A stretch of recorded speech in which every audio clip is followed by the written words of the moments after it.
get dialed in. Let's see here. I think we got some folks in. Haven't shaved in like a week. Starting to grow the stash out a little and the beard. See if we can get some folks in. This live stream's 37. Do a real quick sound check with you guys. You guys hear me fine?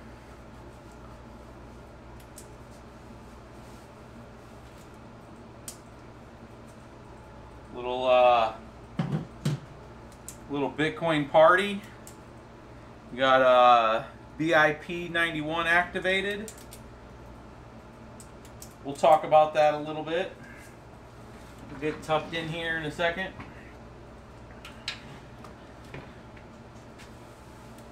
Perfect.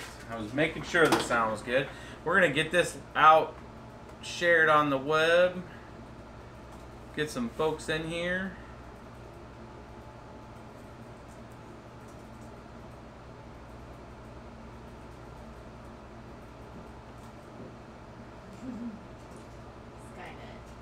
Everybody's fired up tonight. Bitcoin's on the rise.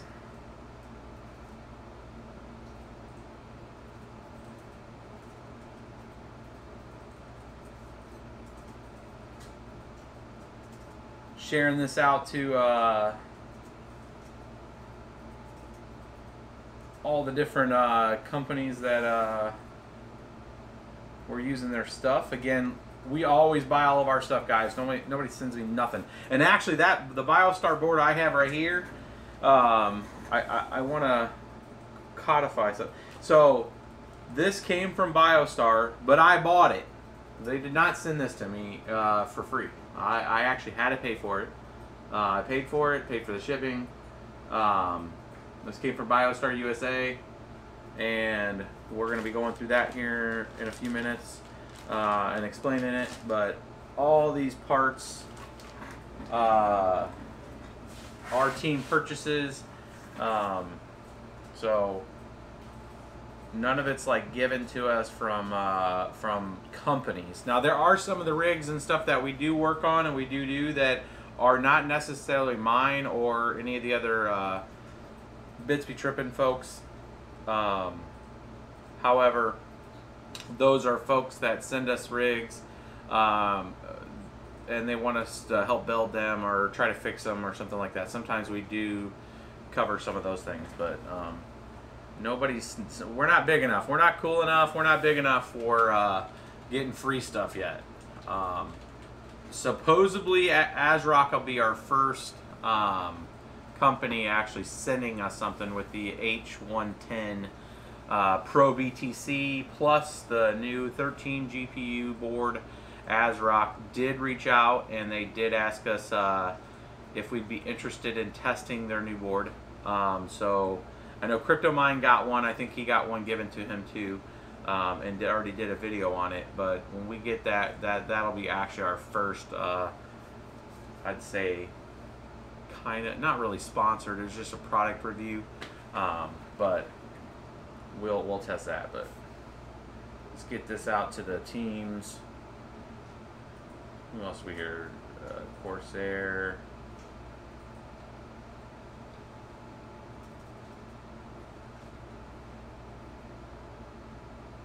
You know, I think the GPU companies just really don't like us.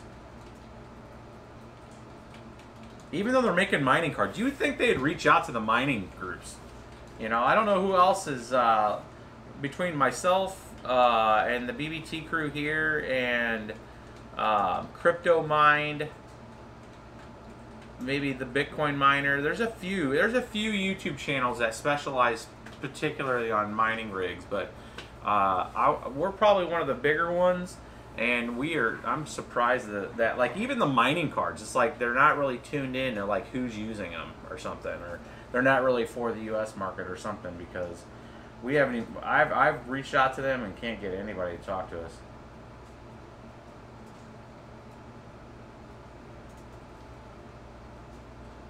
Let's see here. You're gonna fill it with red cards. Red card. No, this is all. This is the NVIDIA cards. Let's see if we can get some of the larger YouTubers to check this out tonight. Sit at the Paul's Hardware, Barnacle, Jace 2 Cents, Linus.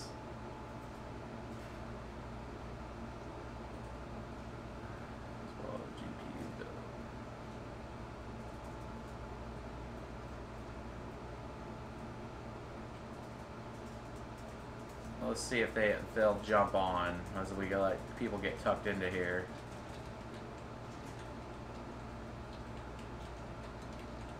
I think the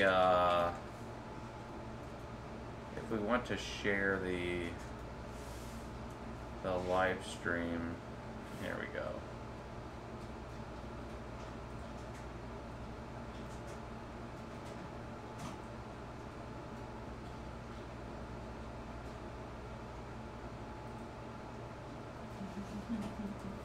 Yeah, alright, sending it out. Let's see if we can get some of the big boys to partake in the fun today of this build.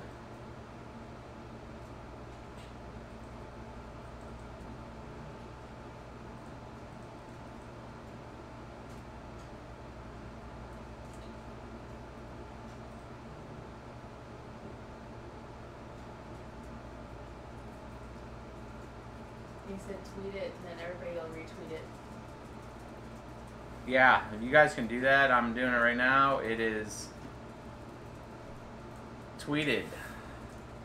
Let's see if we can get a big showing tonight. So, all right, let's get into this. Let's little token there. Let's take you guys through a few things. So that's kind of the setup. We got about 100 people in here. That's I think it was about 100 in here right now. That's enough to kind of start and get into it. And I got kind of an agenda tonight I want to try to go through, and then we'll get it. I'm getting connected back to where I can see your guys' chat. Okay, so obviously the big news right now, and man, this rig is so big. Is Bitcoin has some big news right now. If you are under a rock or haven't really paid attention to anything right now, Bitcoin activated the Bitcoin Improvement Plan 91. It activated earlier today. So for about another 330 blocks, 336, something like that, they have a grace period. I think I can get there. We go. They have a grace period of about 2.5 days to kind of get everything in order. So it's activated.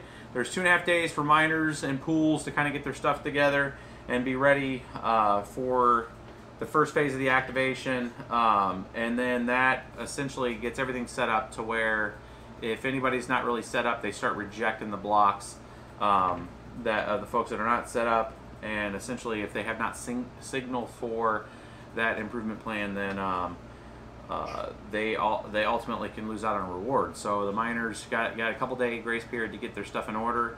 That's going on right now. So in about 2.5 days, about 336 blocks, they'll get that stuff locked in. So that's big news. That's why there's a lot more confidence now in Bitcoin, and you're seeing the price go up. It's probably going to do a lot of up and down dancing. There's a lot of people that's probably been holding for a while. They're seeing the price spike. They're probably going to take some profit. That's going to be natural. So you're probably going to see a lot of crazy manipulation going on there for a bit. But good news, it should be good for the whole ecosystem.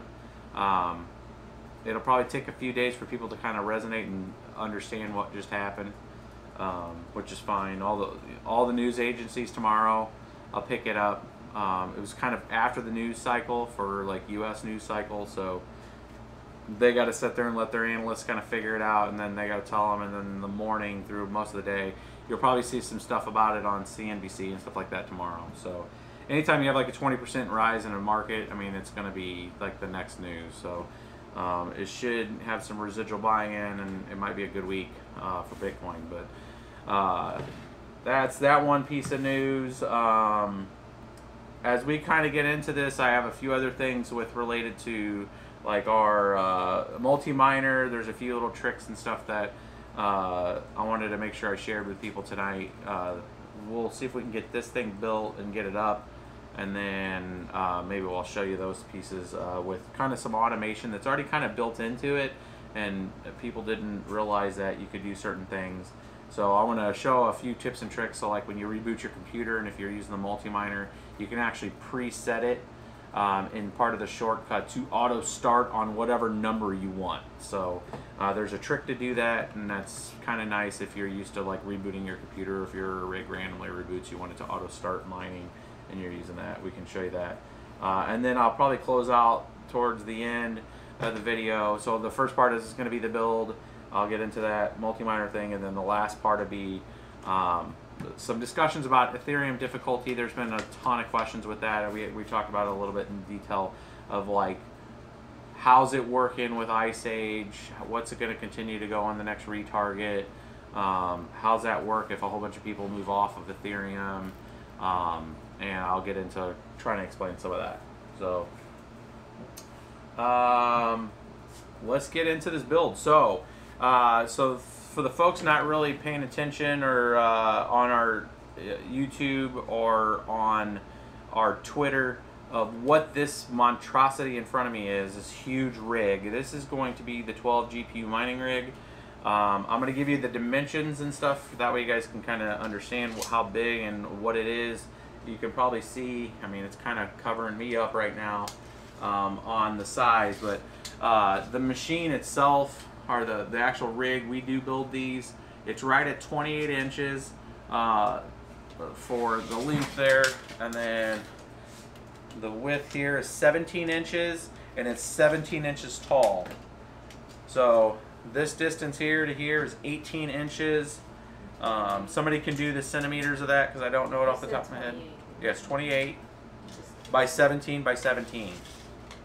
So, and yeah, somebody could do the centimeters on that for all of our European brethren and anybody else that's not using is that Imperial. So that's the size of it. And our normal rigs are 11 inches on the height, which is roughly, this is, I think, just a little, this might be the 11 inch right here. Yeah, this is actually a little over, this is 12 inches here to here. So this is a little taller than normal, at least for the first layer here, and then we have the extended layer here, and then all of these cards are going to be offset from each other. So you can see the top, you can probably see the screw tips right here, and then everything's kicked over in the mids of the other. So the cards will set to where they're just offset over just a bit, and they should have enough room. We did some measuring on a little rig, a mini kind of example rig I built here, to where when we were kind of testing the theory out. Now these are 750 Ti's, but they're a lot easier if you're building a small little mini. This is kind of the basic concept, minus this thing kind of tilted. I mean, it's not perfectly square, it's just a little thing, but this is the basic idea. So I'll have a whole bunch of stuff like this. They're just offset from each other, so that should be pretty cool. And get some air, so if you put some air from the top down, it'll be setting kind of in one of those natures, you know, so you can see. But that's the basic concept here.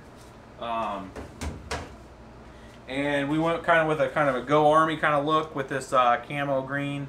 It's just, this is going to be mostly a NVIDIA rig. We're going to see if we can get more than 8 cards working in, don't mind the dog, I think we have somebody here, and attack dog, go. So we're going to try a couple things tonight. We're going to actually put the board in, and we're going to, we didn't get all the cards in, but we got enough to do some serious testing with it. So we got 6 of the 1080 Ti's that we'll be using tonight.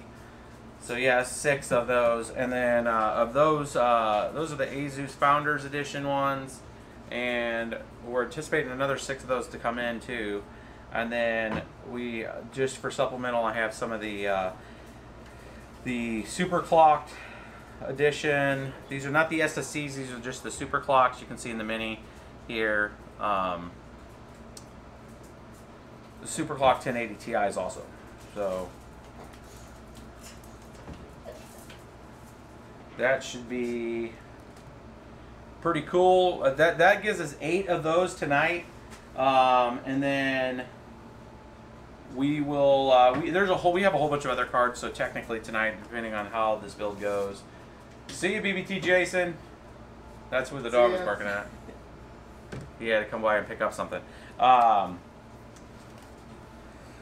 So yeah, you guys are going to see at least 8 1080 Ti's tonight. We could technically, we have a whole bunch of other ones laying around. I could technically probably put together 12 1080 Ti's tonight if we really had time. But we're at least going to put the 8 in here, and you guys will see that. And then we may be able to put in, I think I have some 390s or 390Xs. So maybe we'll get into like putting some R9 390Xs across the bottom. I don't know. We'll see. We'll see what we can get into tonight. We're definitely doing the 1080 Ti's though. Make sure those don't fall. So it's like impossible to get cards right now. I'm kind of banned from Micro Center right now. I've purchased evidently too much there, and was kind of shown the door last night. So I was unable to purchase graphics cards there. Evidently, I bought enough in the time, and they've implemented a thing to where if you've purchased cards within the last 30 days, they do not let you purchase any of those particular types. So since I've kind of purchased the entire gamut from 1050 Ti's all the way to 1080 Ti's, I pretty much can't buy anything there at Micro Center, evidently, for the next month. So it's the gamers are winning the fight on that. So you know, I don't have any love lost with Micro Center. They've always done pretty good. It's just, you know, it's their management's decision to make that call. So if you're in the St. Louis area, you can now shop at Micro Center without the fear of at least me coming in there and buying some. And we never really bought them out of anything, guys. I would leave. I wouldn't, if they had a stock of 30 graphics cards, I would always take 6 or 8. I would never clear them out. So you know, that's not what we're trying to do. We only actually go to those stores to, you know, to give some business to the brick and mortars. You know, if they're going to take the time to build that store, we're gonna go there and show them some patronage. But it's what it is. So we probably would have had a full rig here tonight with cards if we could have picked up some, because that's really what I was trying to look for, is at least 6 other 1080 Ti's. And then I could have done the 12 1080 Ti's, but we're just like you guys trying to track some cards down. So we'll move on. Yeah, they won't even let us do. They wouldn't let me buy one, like, at all. Like, I bought a couple things there, and we still. I mean, so this build tonight is gonna have. We're gonna target like 5 coins with this build. We're gonna put a. I'm using the little mini. I don't know if you get the mini up. Yeah. So we're going to put an i7 7700K in here tonight on this rig, because we're going to do some XMR mining with it. So we're going to do CPU mining with this rig. So we're putting a higher end CPU in there. We're doing the 16 gig, a 16 gig kit of memory. And this is not the most expensive memory. This is actually some of the cheapest memory, the ballistics memory. That's a 16 gig kit. It's gonna have a primary hard disk, you know, or not hard disk, but solid state, a SanDisk, 120 gig for the OS drive. I couldn't even buy multiple hard drives, guys. I'm reduced here, so I was gonna try to get an array of these. I just don't think they were playing ball with us last night. The leadership there, the management there at Micro Center just was not feeling us last night. So yeah, our limit on everything was about 1. So I was going to try to put an array of these, like at least like 20 terabyte to do burst mining, and some storage. I was going to kind of split it up, like plot against a handful of the 4 terabytes for burst, and then do a storage coin at the same time, and like share some of this out. So tonight what we'll probably do is just do storage on this 4 terabyte. Because I don't think 4 terabyte really gets you much with burst. You really need about 20 terabytes or more to get any kind of really return on it. So we'll put the 4 terabyte on storage. So we're going to download the storage client and and participate in that for some share. So, and if we will get some more hard drives in this thing, I'll be doing burst too. So CPU, and then we're going to dual mine with GPU. So this is at least 4 to 5 coins in one rig, and that's really what we're shooting for this, to kind of show that it's in the realm of possible. With the i7, with the the 4 core and the 4 virtual, we'll thread 4 of the cores for the CPU mining. We'll leave the virtual cores for the OS to be able to handle like storage point and that. So, well, how about we get into this build? I'm gonna take a look and see. It looks like we got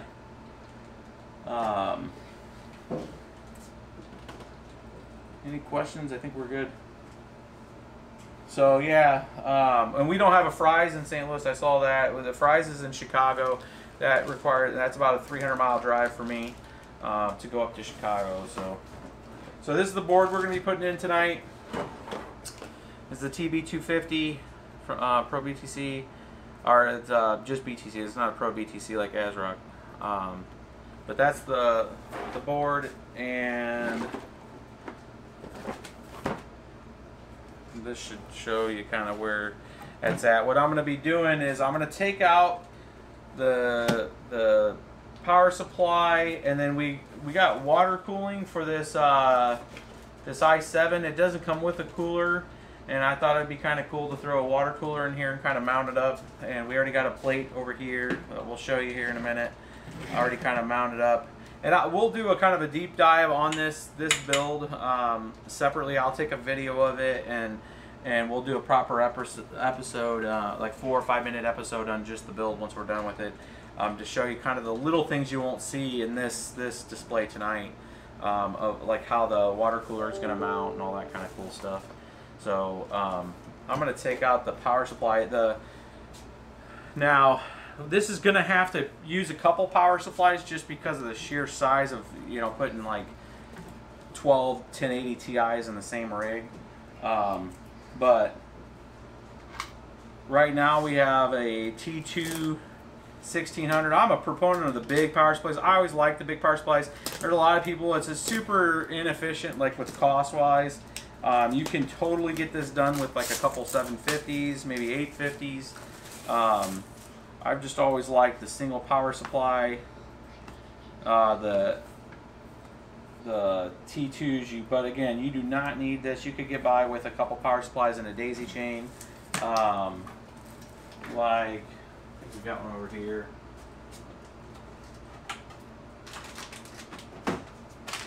One of these guys where you could plug in a couple power supplies into this. You actually plug them into here, these two sides here. So your primary power supply is here, your slave power supply is here. So master slave kind of set up, and then this goes into your board. So one of these things you can use with, and we'll be using it as we expand this a little further. But this T2 is like one of the top power supplies on the market. I absolutely adore this power supply, this titanium. It is, some people are like, oh, they're just novel, it's just marketing. No, the T2 is not marketing. This is the best power supply on the market. And I've looked at the 2000 watt LEPAs, I've looked at power, thermal takes, top of the line stuff, Corsair's 1500 AXI. There's nothing beats the T2, the titanium EVGA. This thing is like beast mode extraordinaire. And look how long it is. Nice powder coating. Good back setup here. So this is the primary reason why I like using this. This is, I don't know if this is a good view and you can see with the mini. Let's switch to the mini and the full. Let's go full screen. It's just scene 3, I think. Yeah. There you go. So here, I'll go all the way down. So these are all VGAs. So you got 9 total inputs here, and you can actually use, from another power supply, the dual the dual connections. So you could actually technically have 9 dual connections with this. So a 9-card rig that has an 8 and a 6 pin, you could do off this one power supply, which is pretty amazing. You could also do, if you have a single 8 pin with the duals, you can get the splitters that go from 6 to 8, and that's what we've done with a few builds that we did, like the 9-card rig and stuff with. You could do that with this too. So I mean, technically you could get 18 cards on this if you had enough SATA connections, which you won't have, because essentially you're going to have, between the SATA and the PATA SATA here, you have 5 here, and that's your real limitation. That gives you really about 10 cards if you do the math on that, because it's 2 per one of these. So that gives you 10 cards on one of these power supplies. You're really pushing it if you put 3 of them on there. I mean, it'll work, but I don't necessarily recommend it. And definitely don't do 4. You will burn it out. But if you did 3 and take the risk on it, you got 12 cards. You could technically do 3, 3, 3, 3. And actually that gives you 15, but you could get you could do 12 on this if you had single 8-pin setup. And I've had that. I mean, we used 2 of these on the Devil 13 dual GPU cards that used a metric you-know-what ton of power. They were both using, both of these power supplies I had running at 1680 watts. That was 3,200 watts for one rig back in March of 16. And I had it on 2 of these. And that rig, to this day, kept running. So on this T2 1600, this thing really kind of overclocks to 2,000 watts. So you can run 1680 on it all day long. You know, all the power requirements anymore, you don't need that much power.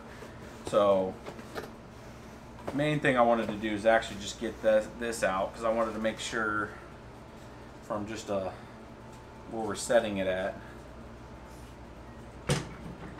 that it fits nice and snug under this, which it is. So this has a nice pressure set right here to where I have to kind of squeeze it in to get it kind of tightened up right there. And then we'll be using a separate bracket to hold this in right here. But it sets nice and tight right there. Which, I don't know if you can see the mini catches it or not. Okay. So that's where we're going to be tucking that at, and we'll get to the cables later. I just like to know where the position of that's going to be. And then this is going to be kind of not too far, because this plate over here to the right is where the water cooler is going to go for the CPU, because we're going to be putting this over here. And again, we're putting a water cooler on this one because we're going to be mining with it on the CPU. And I just don't like really mining with CPU. You can mine with the CPU without a water cooler, but why not make it look cool? Will you usually screw in the power supply, or do you just leave it wedged under there? This will eventually get screwed in. There's a sub plate that we'll put underneath that connects with it, that kind of looks like...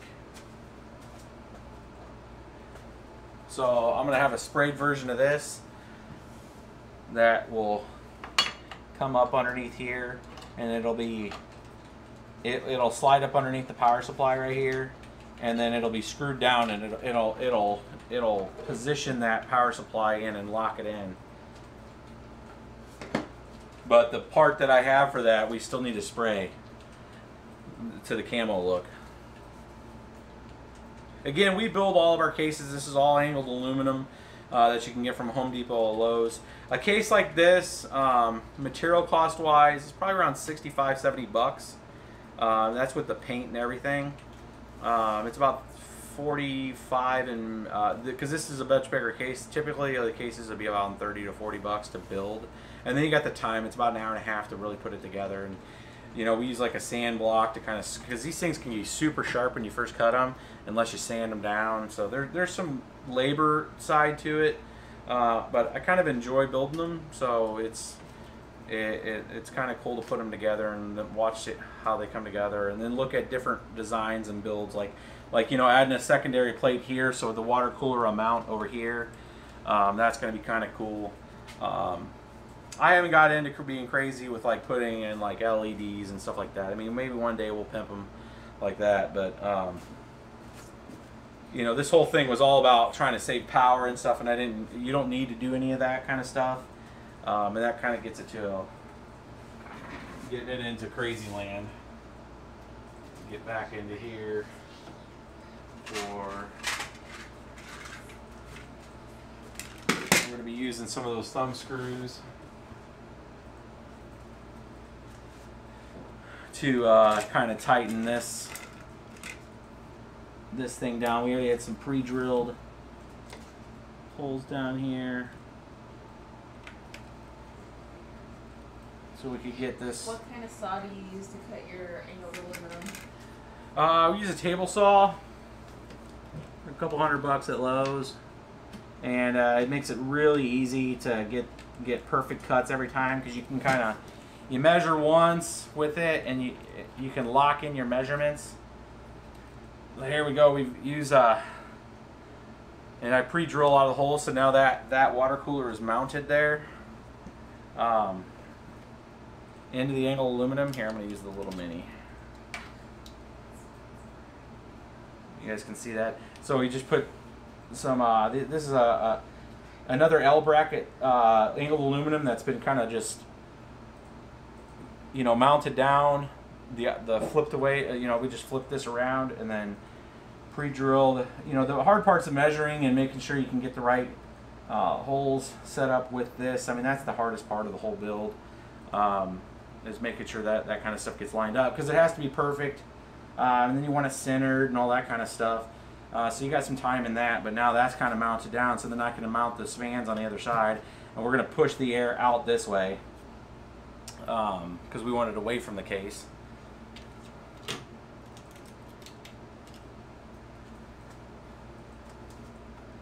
And it's low enough to where it can actually still reach there. And then once we get this all kind of tucked down, I'll end up probably putting another plate over this to kind of mount it from the top. That way that thing doesn't move anywhere and doesn't get knocked into and then knocks it off and bends it or anything like that. It's just getting it kind of set in order, and then we'll get that. So we'll put, again, well, this is the i7. We'll have all the specs of this. We'll add it to the description. I was going to try to get to it tonight. I just was trying to get this thing painted and stuff. I was sending you guys, I had a busy day with work stuff, and you know, I don't do this full-time stuff, guys, so it's, you know, again, we don't you know, this is all out of the, on our extra time to do this stuff. This isn't a full-time gig for most of any of the BBT team, so we do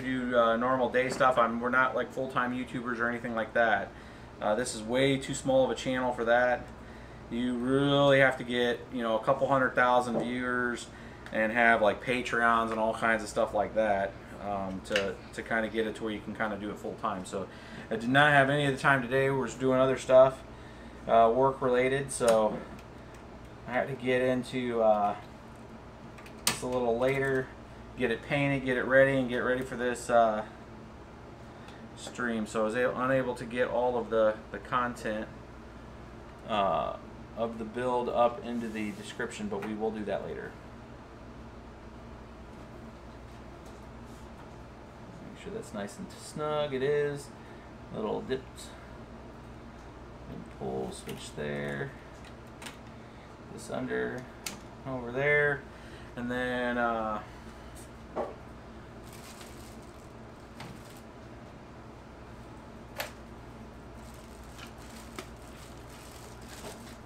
now this guy is going to have to get, I'm going to pull this over here.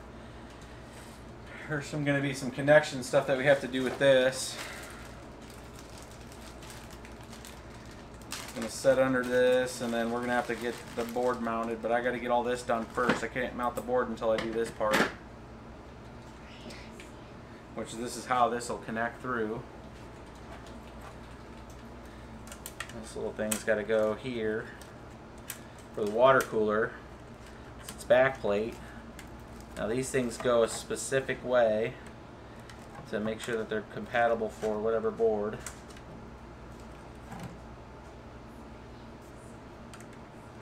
So these should go something like this, 80s. There, there.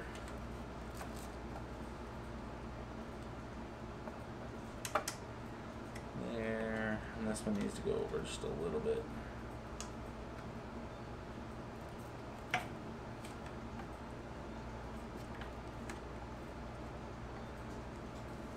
Over. You can do it. There we go. So all those parts are on. And what I usually do with that kind of thing is I'm going to use the screws and kind of just screw onto it right now before I put this part on, because I want to make sure that that doesn't fall down when I mount the board, and then we'll handle that one screw at a time to get the water cooler mounted. This bag comes with both your AMD and your Intel kind of setups for this stuff. So this is the AMD one for it. I'm not going to use that.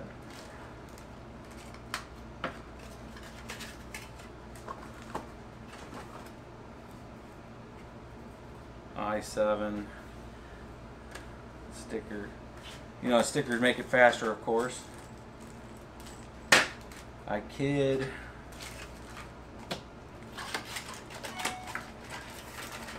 Junk. And then we're gonna need,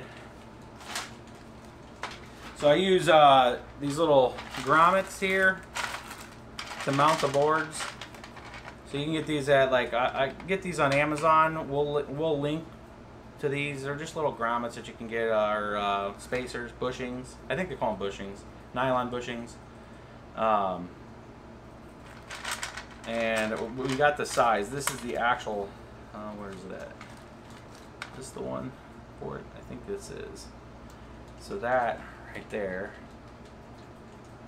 is the size that we use. So we're going to use a few of these, put these out to get the board mounted onto it. Now, you know, this is, when you build your own rig like this, you do a little more things than like some of the pre-built rigs that you can just smack together, and they come with different, you know, mounting mechanisms and plastic, you know, 3D printed things. We do have a 3D printer behind us. We haven't, we don't use it that much. I really need to. It's cool as hell. Maybe on one of the next live streams I'll have it make it something cool. That's what this little contraption back here is. Looks like it's unspooling some of the stuff here. But we got that to actually do some of the 3D printing stuff for this, you know, to like little pieces that we'll need, and we just haven't done anything with it. It's one of those things that takes time. Maybe one day we'll do a thing on it. Alright, so let's do this. Needs to go about right here. I want to center it on these boards. I want to make sure it's not going to have a problem with going where it needs to here, which that should be fine. Right there. Bring it over a little bit more there. And that should make it. And then what we're going to do is set these under a few areas.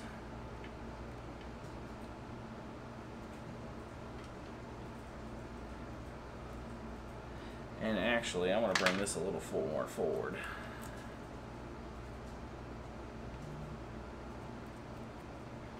That way it's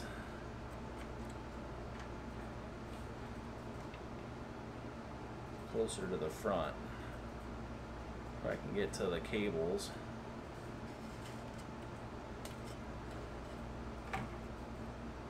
Molex or 6-pin risers? The 6-pin risers are supposed to be a lot better. I do not have any. We just ordered 100 pack of them to test out, because we're, like I told you guys, I want to get them out there on the site. I don't know if Crypto Mind, I thought I saw him on the channel, if he actually has those. But he can comment if he's used them. 2-ton hashers in here.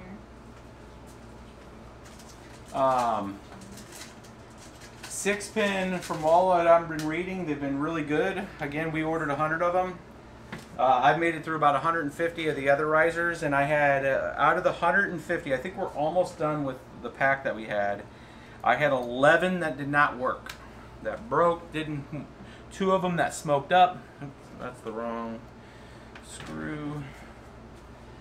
You know, I had some people asking me too, which screws are we using to mount the motherboard down, and that's these ones right here. So folks that want to know what size and the actual screws, that's the ones that we use. I know it freaks out some people, like, oh my god, power tools and wood screws and, you know, like, oh my god. Huh? Just go slow. Yeah, you just go slow, man. You don't, this isn't a race. You don't need to hammer down.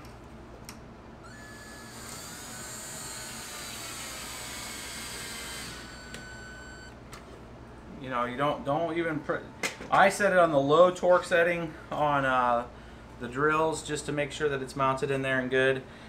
And that gives you a nice tight fit. But you gotta understand that, like, if you're just building one, you can absolutely do like what Crypto or any of the other teams do with some of their mining builds. If you're not going to move it around a lot, I mean, those builds are fine with like the plexi and all that kind of stuff. And then, you know, like the easy like foam for the boards to sit on. But these are a lot more rugged, and we do a lot of moving and shipping. And if you're shipping rigs, like, I can get this mounted on here. I have this whole thing done. I'll have the cards on there. We have one screw right now, painted screw, but we'll end up doubling them up. They're all sheet screws, and this thing has some serious thickness to the aluminum, the way it's built, and then the quality with the 1x3 pine. This thing is solid as a rock. Like, I can ship, this thing is effectively a crate. And you know, we get them double boxed when we ship them, and these things, I've shipped these all the way to like South Africa, and they've came out fine. You know, that nothing shifted, everything's solid, because you're effectively building them like a house.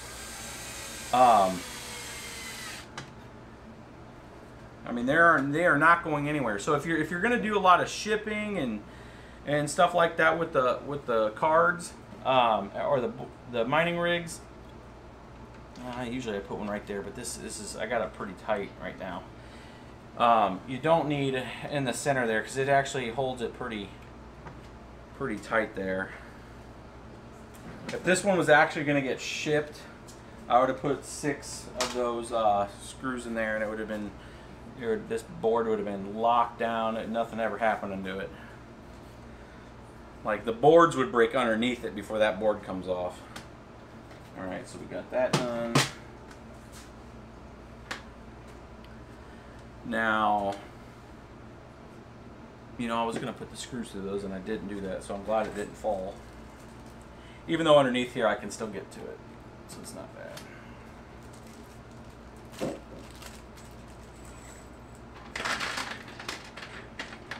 These are for the fans. Let me get the fans mounted.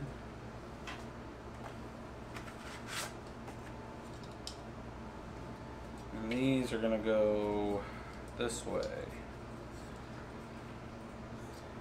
Like finger crushing. I believe that's the way they go. I'm going to recheck because I haven't done one of these in a while.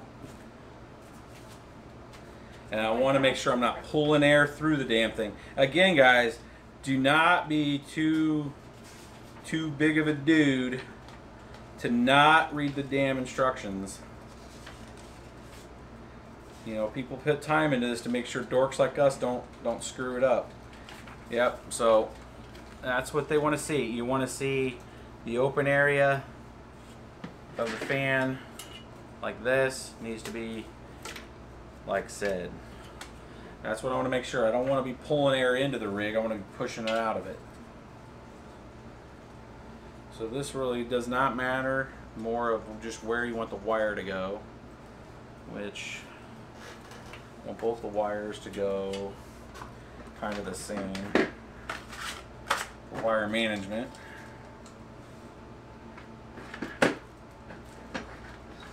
Be in the same general vicinity.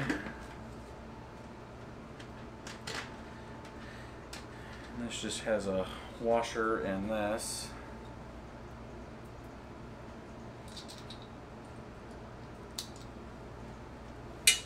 So you just kind of put a washer in that through, and then you can start to mount these onto the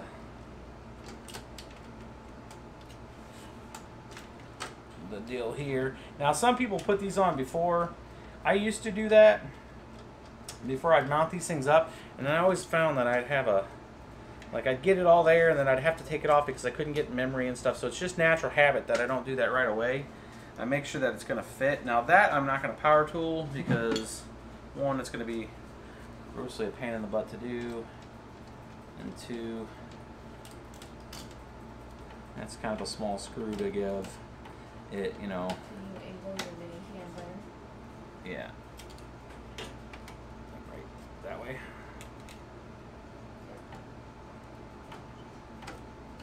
So we're getting that mounted up, and all I'm doing is I'm sending the power cable here, and then I'm gonna have the other one come out right here. That way they're together, and I can control and maintain that. Now this was the H100i V2 for anybody wanting to know. Again, we're gonna link all this in the description. We'll have links to. Now I'm gonna tell you, they're gonna be Amazon affiliate links, of course. You know, you guys do us a solid when you guys click those. You know, and I always say, if you're not going to click ours, click somebody's. You know, that's the point of them. You know, click Crypto Minds. Click the, you know, I like Crypto Mind. If you're still in here, I mean, I think I've used your guys's. I don't know if it was yours or somebody else's. Yours or iMine blocks. I don't know. Somebody had one. Whenever we do some Amazon purchasing, I usually go first to one of. I kind of rotate my YouTubers, and I just do them a solid. If you guys just go to like Amazon and you just purchase stuff, that's great. You're hooking Amazon up. You're hooking yourself up. But if you guys go out there and hit somebody's affiliate links, they get a small percentage of that. And you're buying the same stuff. Like, you know, you're already making a purchase. At least do somebody a solid. You know, so we go out there and try to help some of the other YouTubers. Because if we're doing a lot of purchasing, I know I've made some people some happy campers. I think, on some of these big purchases, these mining rig purchases, I go out there and hit those. You know, because you can't double down. I can't go out there and hit my own Amazon affiliates. You get in trouble for that. So I go out there and try to hit somebody else's and hook them up. It's like a best practice. You know, because you're already buying stuff. You know, when you're going to go renew your subscriptions or any of that kind of stuff, you're just doing your, you know, if you're not going to donate to the channels and stuff that you love or the people that you follow, you know, you're doing them a solid when you go out there and you just click on, you don't even realize what you're doing for them. You know, because some of that, now Amazon's not as cool as it used to be when it came to affiliates. It used to be like 6%, 8% on whatever you're purchasing. Now it's like 2.5% for technology. So it's not a lot, but as a collective whole, it's pretty solid for people. So, you know, we appreciate when you guys do it for us, and I'm going to continue to do it for the YouTubers I follow and like and subscribe to make sure I'm helping them out. That's just a cool way to hook them up. And hell, you're already buying stuff. And it doesn't matter what it is. It doesn't have to be technology, guys. You can go out there and buy dog food. It doesn't matter. You're hooking those up, hook up you know, Paul's Hardware, Barnacles, J2Sense, all those dudes that are Linus.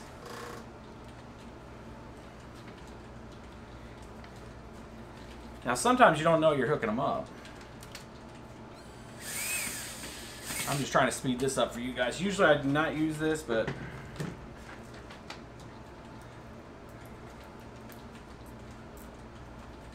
got both of these down here.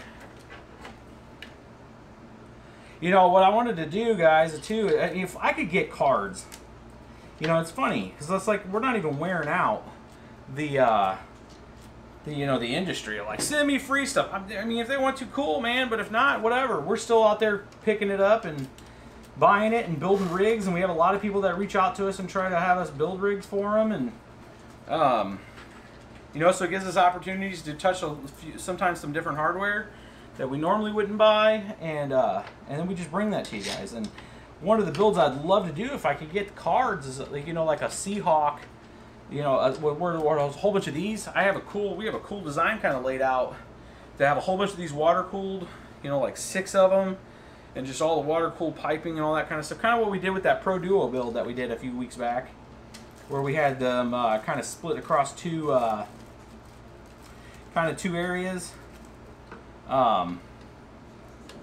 You know, we had a water cooler in the front and a water cooler in the back, and both the cards were kind of symmetrically, you know, set up. I don't know, there's some really cool designs when you're talking about building something with 6 or 12 GPUs. It gets you some really interesting design specs to see what's in the realm of possible.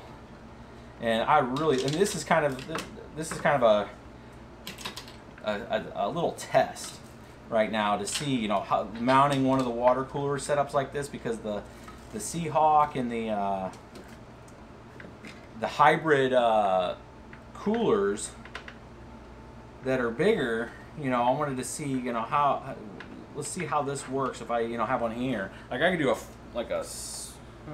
could probably do a 6 card. This would be an easy 4 card version of this, where I could have all 4 around and we could, like, center the power supply or something. But, you know, just checking some different builds out. Kind of dorking out with the tech. You know, because none of this stuff was designed to go in this kind of thing like this. You know, they had this for like a standard, you know, with a normal case standard, ATX, mini ATX, you know, that kind of stuff. This is, you know, skunkworks type of stuff.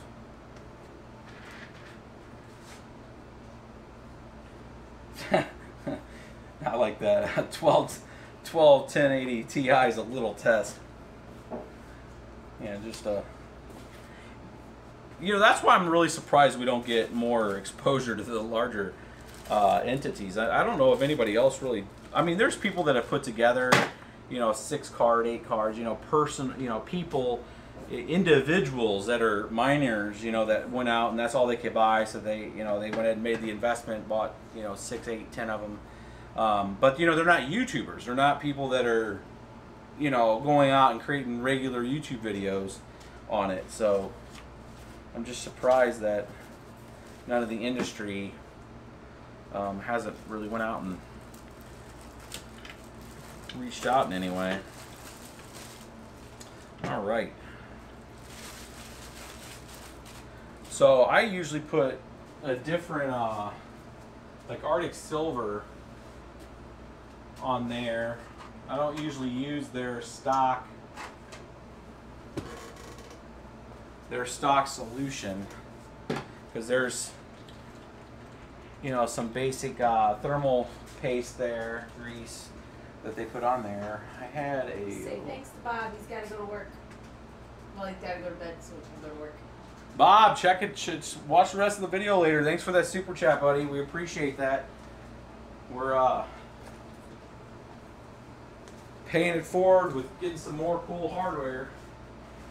I'd like to get in I want to take some of those super chats and maybe pay it forward back to the community and have somebody help us get a Twitch channel really set up properly, you know, and compensate somebody for their time to help us get that done. I mean, I'm talking the full gambit. I mean, I want to be able to you know, have all the cool tools and toys when on Twitch. But, you know, I'm not looking for somebody to give that to us, you know, for their time to create that for free. We'll compensate that, that time. We haven't talked about that motherboard that's going in there in a while. Some people don't know what you're using and they're kind of... So the board that we're using is, let's see if this will set up there. If that'll get in my way, we'll see. So that's the TB250. The number one thing that you'll see the most change on compared to like the other BIOSTAR board that's a 6 thing is this is 12 slots.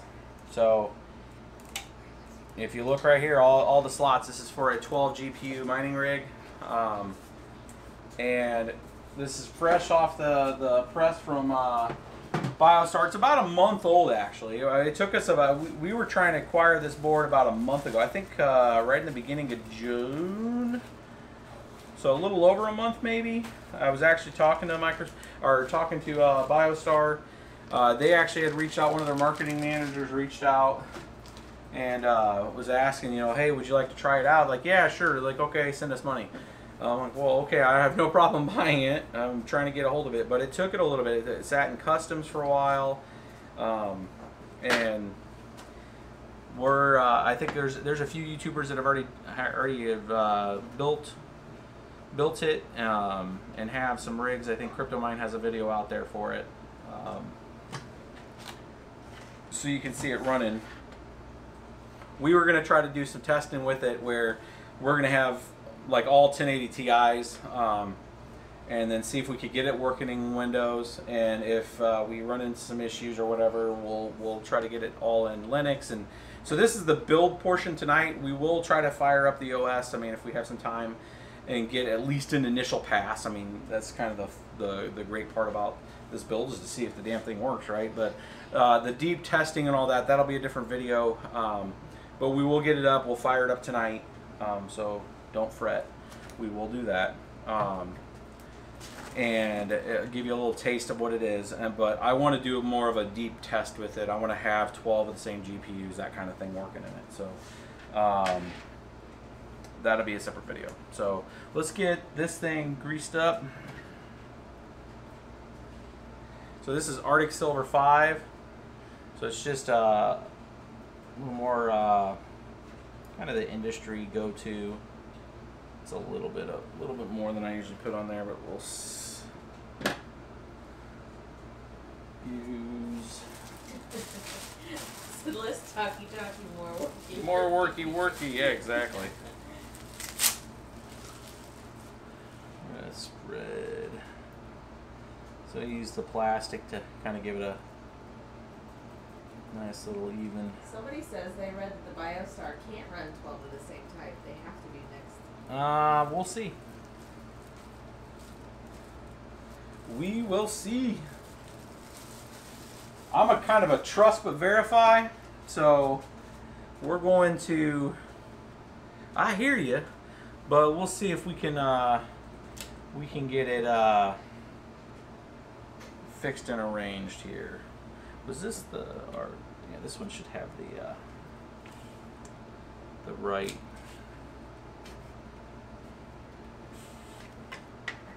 Set up here.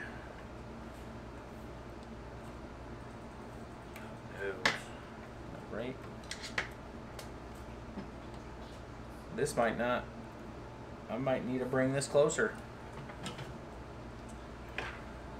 So while it looked like it was good earlier, I wasn't actually trying to line it up and stretch it. I could probably try to get it to work, guys, but I think I'm gonna slide this over just a little more, which is fine.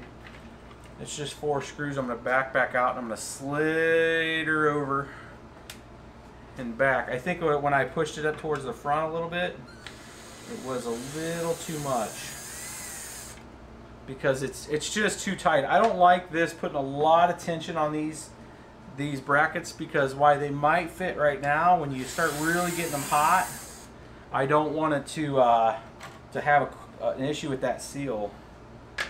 So I'm going to actually back this up some. and make sure that it has the right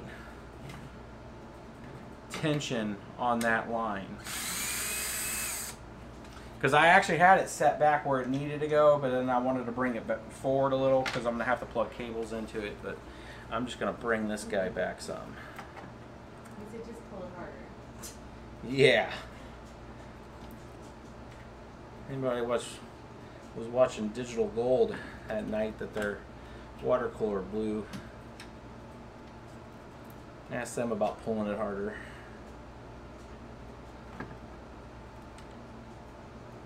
Putting too much strain on the water cooler. That's what she said moment. Yeah, it was. Get that lined up under there.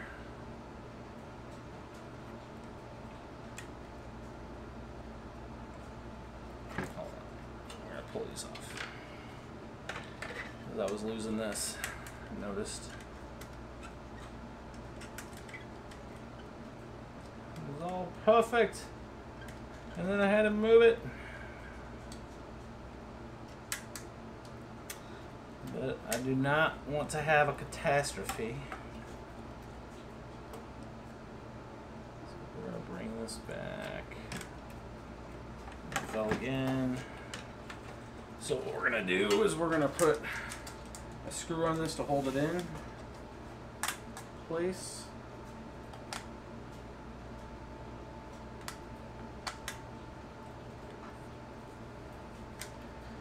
That way these things don't go anywhere anymore.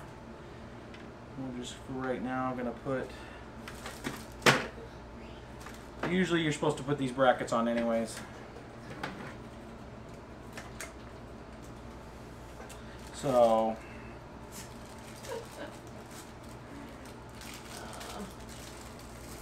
what's up? Say thanks to Johnny. Johnny. The super chat coming in. Hope you're mining, buddy. Hope you're doing good. I think it's the longer ones, not the fat snubby ones. But let's trust and verify that one too. Where did I put that little? I didn't even throw the instruction booklet away already, have I? Already? Here it is. I want to make sure it's the. This gives you two different kinds. It gives you these kind, and it gives you the fat nubby ones. A little stub, and then a little longer one. The girth or the little. Yeah. So. Stop. This is. We got to keep this rating right. I think it's the long ones. Intel likes the long ones.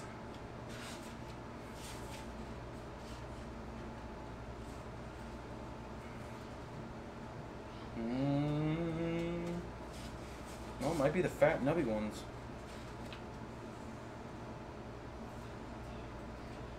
Nope, it's the long ones. LGA, for anybody's future knowledge, LGA 2011s are for the fat nubby ones.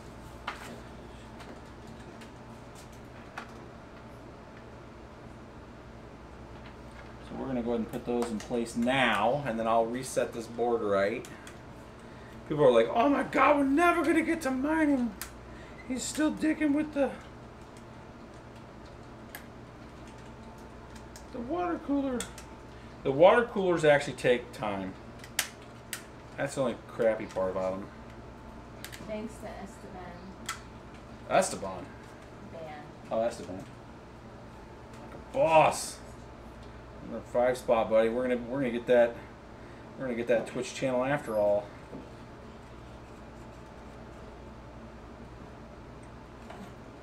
I want a simulcast on Twitch at a minimum set.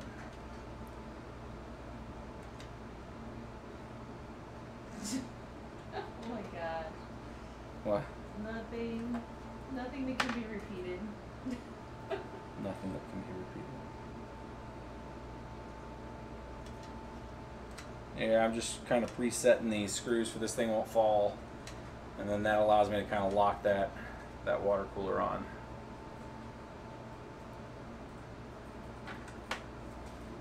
Kind of tilting it to you guys.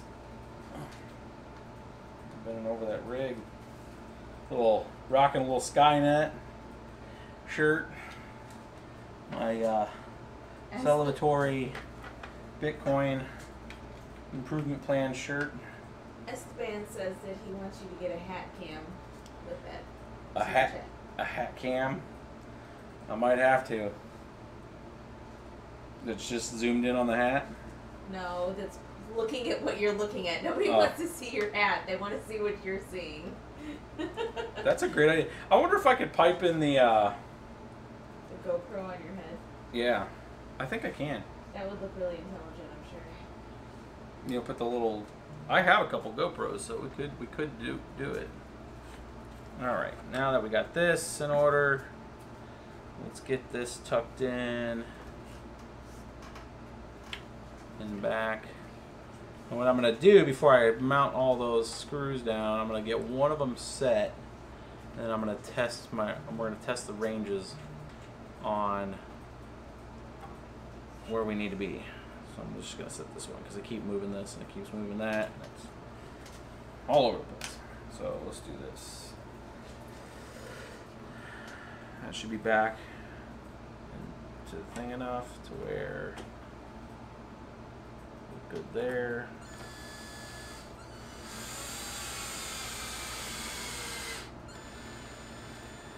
Okay. Should give me enough to just validate that I'm good here. And I am. More than enough. More than enough room. Got two there that we're using. Now let's get this one set.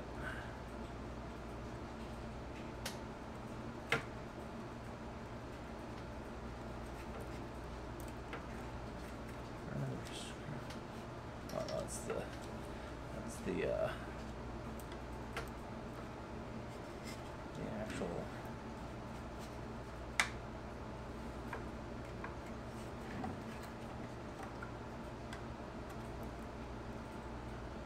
I was feeling the bottom of the bracket is holding part of the back up, so just making sure I didn't have a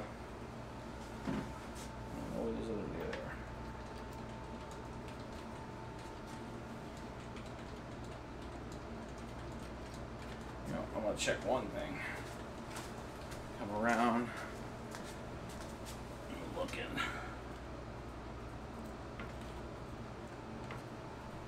Yeah.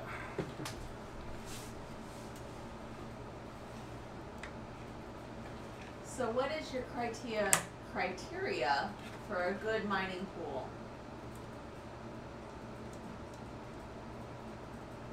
The criteria for a good mining pool, one that pays out. Next question. No. I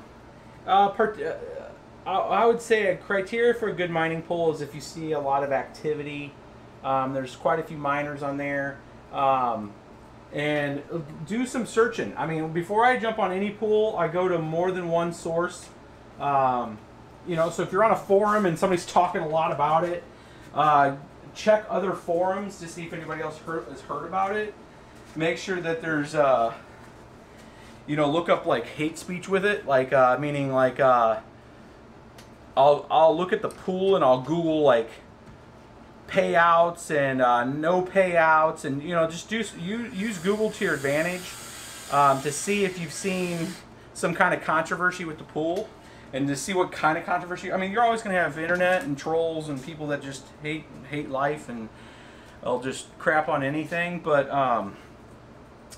you know, just take a look at it. Spend a few minutes of your time to validate that it looks like it's a pretty decent pool and there's not a lot of drama with it. Check Reddit. Check if the pool has like a forum, and then that should give you enough indication. And then also correlate that with the last time you've seen activity on the forums and stuff with it. I mean, if you're seeing like, hey, this is the best pool ever and it pays out all the time and everything's from like August of 2016, it's like a year ago. So see if there's some active content about it.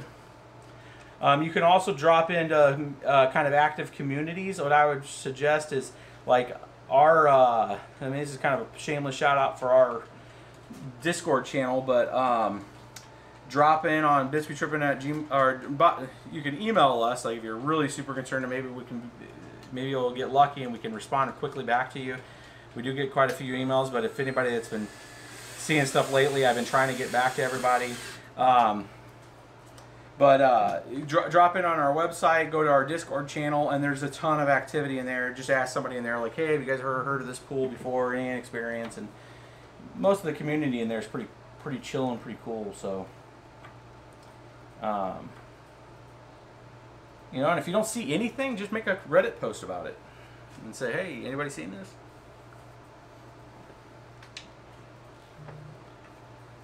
All right. I think we're in good shape now. Pivot that. That looks like it's got good length to there. These we do not use power tools on. And you do not, this is like putting a tire on, guys. Don't screw it all the way down. Just get it down enough and do the opposite corners. You want to have a good seal and a good thing on this. Kind of get that down. That side's pretty decent. Pretty tight. Especially for you bigger guys out there like me, where you don't know your strength and you're like an ogre and you break everything. It happens a lot.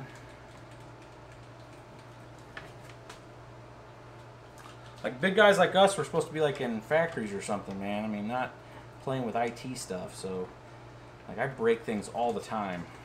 Like, oh, I didn't feel like it was all the way on there, and it broke. Who knew?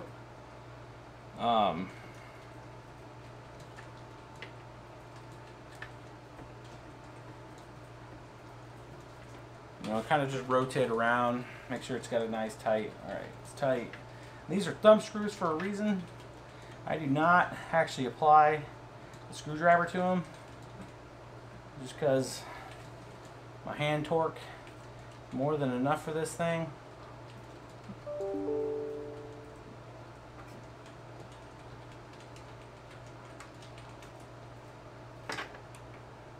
And once it gets down to where I can't do it anymore with my fingers, it is tight. It is good enough. So, because most people that have to get this off now, if they were to come in behind me to do this, they'd have to use a screwdriver. So, that is in good shape. Now this little guy here is for these little guys here. So these are the two fans that came over here.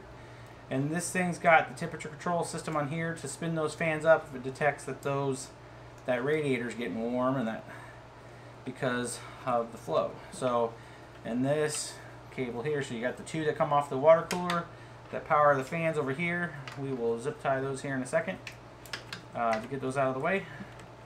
And then we're going to bring this guy over to the CPU fan, not system fan. We want to give it to the CPU fan, because if you don't do it to the CPU fan, the CPU is going to freak out in the BIOS and say, wait a minute, dude, you don't have your thing connected.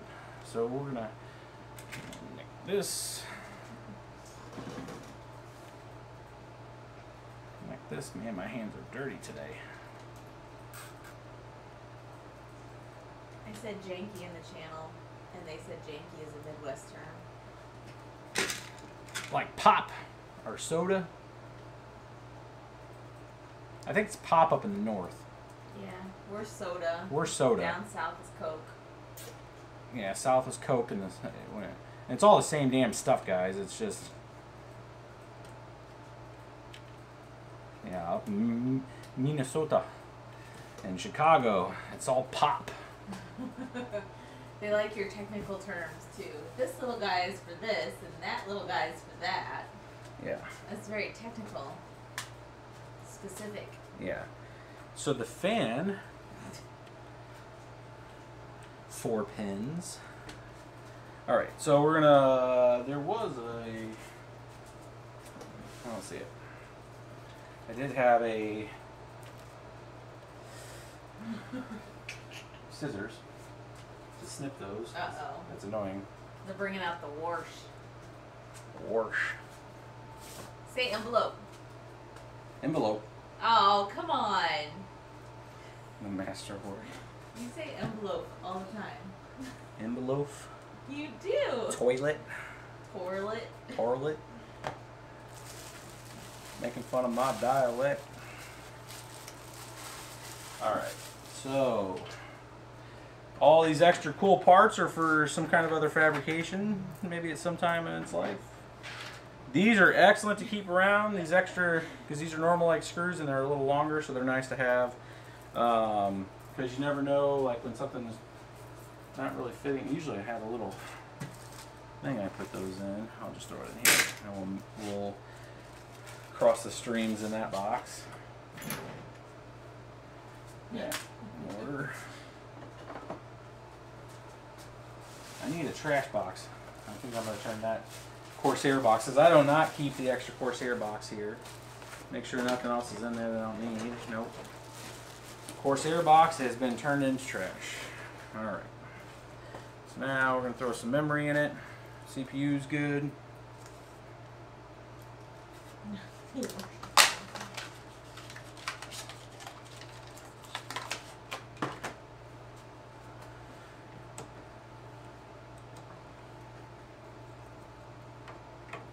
This is that ballistics from Corsair. It's the Sport. Everybody's wanting to know where this is kind of the bottom one. And then Tactical and Elite is their series. And it is DDR 2400, 16 gig, 2x8. 6. We were putting that much memory in here just because we're going to be doing some CPU. We're going to be doing a lot of things with this. CPU mining, burst mining, storage, J, and dual mining, all in the same rig at the same time. So this thing's going to be doing some work. Alright, where is the board? There it is. I need the SATA connector, a couple of them. Oh, isn't that nice? It comes with a, that's rare, you don't get those too often. HDMI, the DVI, it comes with that. That's kind of nice, where we need that.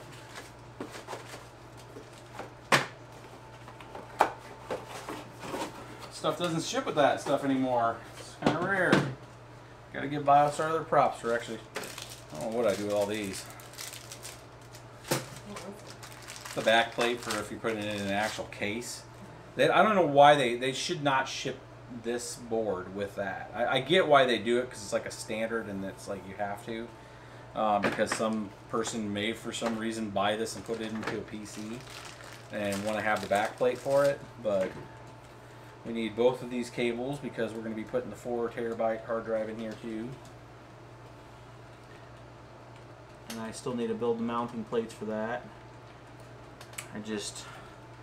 Time got close for the stream, so I just wanted to still get this thing built tonight.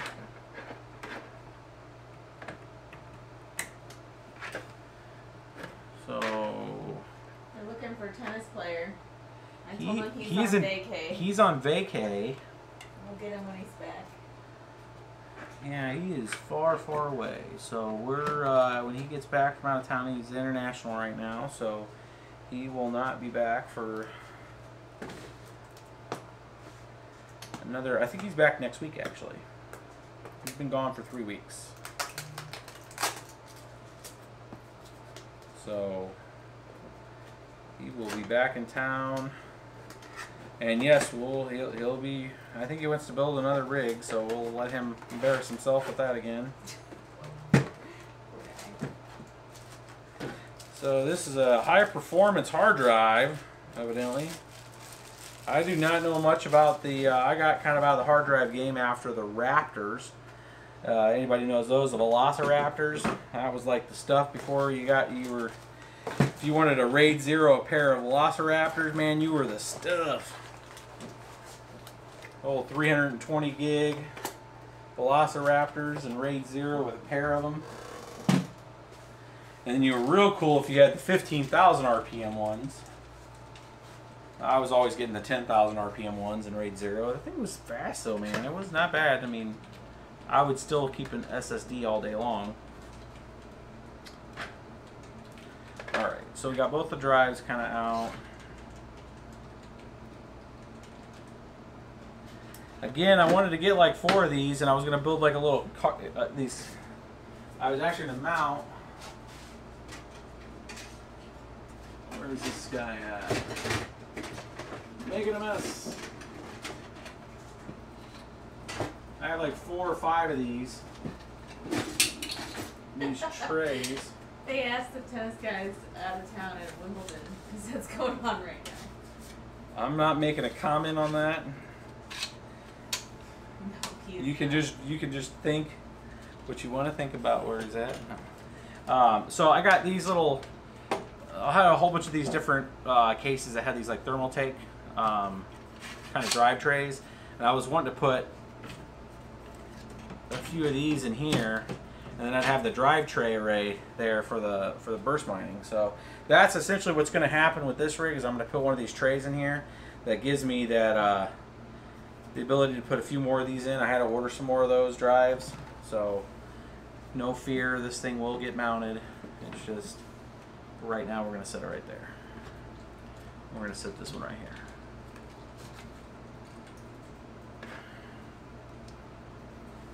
Say thanks to AJ.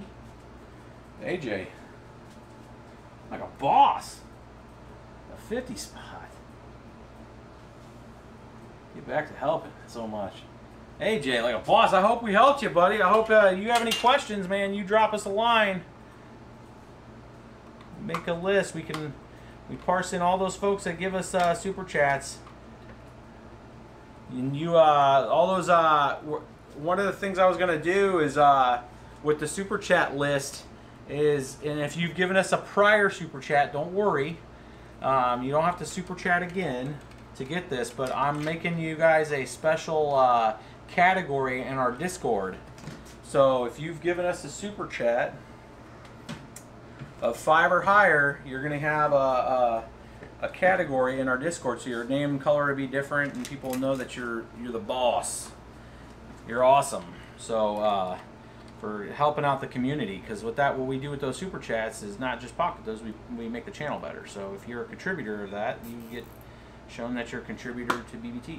So YouTube keeps a list of all the people that have done it in our prior streams. So if I see your handle in our Discord, I will flag your Discord name with a new color and a title. So thank you guys for continuing that. This is, I zip tied that before I knew where I was going with it. Hold on. Over. This is for the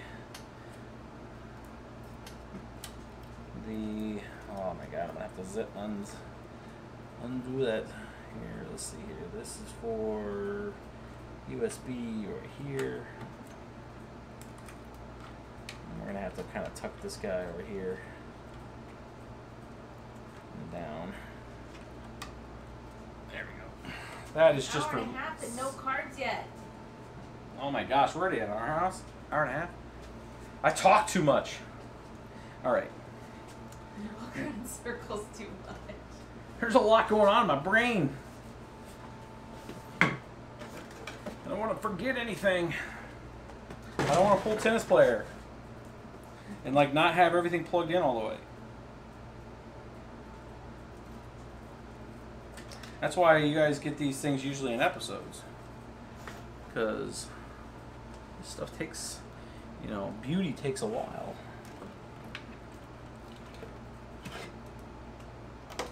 So what are you planning on doing with the extra hard drive space? We're gonna mine Burst Coin and with some of the hard drive space, and which is a proof of capacity mining algorithm, which uses the capacity of a hard drive to generate its currency and validate blocks and such. And then We're also going to have a part of the drive array that we get with this, because I'm trying to take this to 20 terabytes, is it's going to be partitioned for storage. Storage coin, which is STORJ Day, which just did their expanded their deal. If you guys are wondering why storage is up like by 25% today, is some real good news came out for them where they're expanding their beta with FileZilla. So they've worked out a deal with FileZilla to start integrating and doing an integration of STORJ, their tool with FileZilla, which FileZilla has 15 million subscribed users. So if you're looking, what we always talk about is, you know, use cases and actual real production side use of one of the currencies or coins or platforms. That is one of them. So it was up about, I don't know, 25% today. I think it fell a little bit. I think some people that were holding it for a little bit sold some. But we're going to come back to these. These are the VGAs. I'm actually going to undo all of them when I'm talking to you. So I can take some questions while I'm unwinding these, because this is kind of a small event.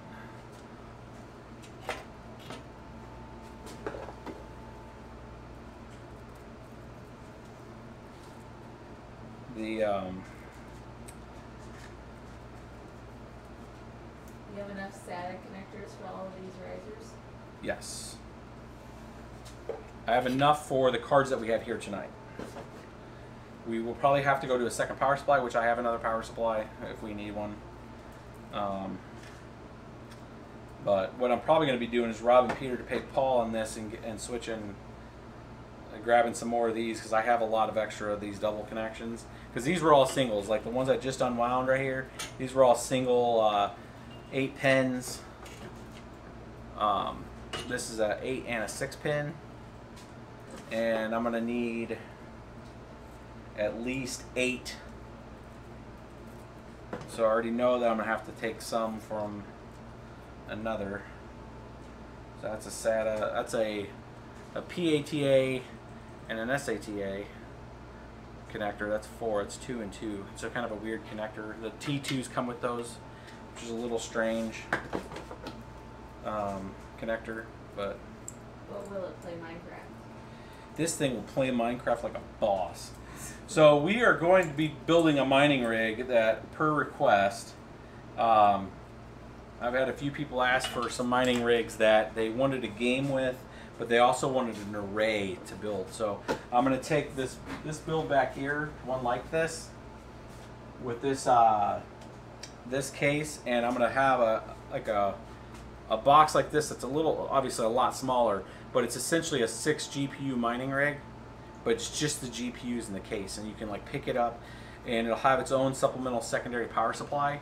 And the whole point of it is to be able to, you can game and have this kind of basic setup where it's plugged into the board and it's running, and you have a couple cards, an SLI with like an i7, or we might do a Ryzen build if I can get a good board that supports 8 cards with Ryzen, and make it to where like you do your normal daily gaming, but then you have your 6 cards set up kind of off to the side that you mine with. So we're going to try to do a build like that, to where you can have like your 2 cards plugged into the board and the rest of the cards on demand, kind of off to the side, that's not necessarily built as part of the rig. It's just like a daughter setup. I think that'd be kind of cool. So it'd be for those unique situations where people want to game during the day and mine during night, and still have like a full rig.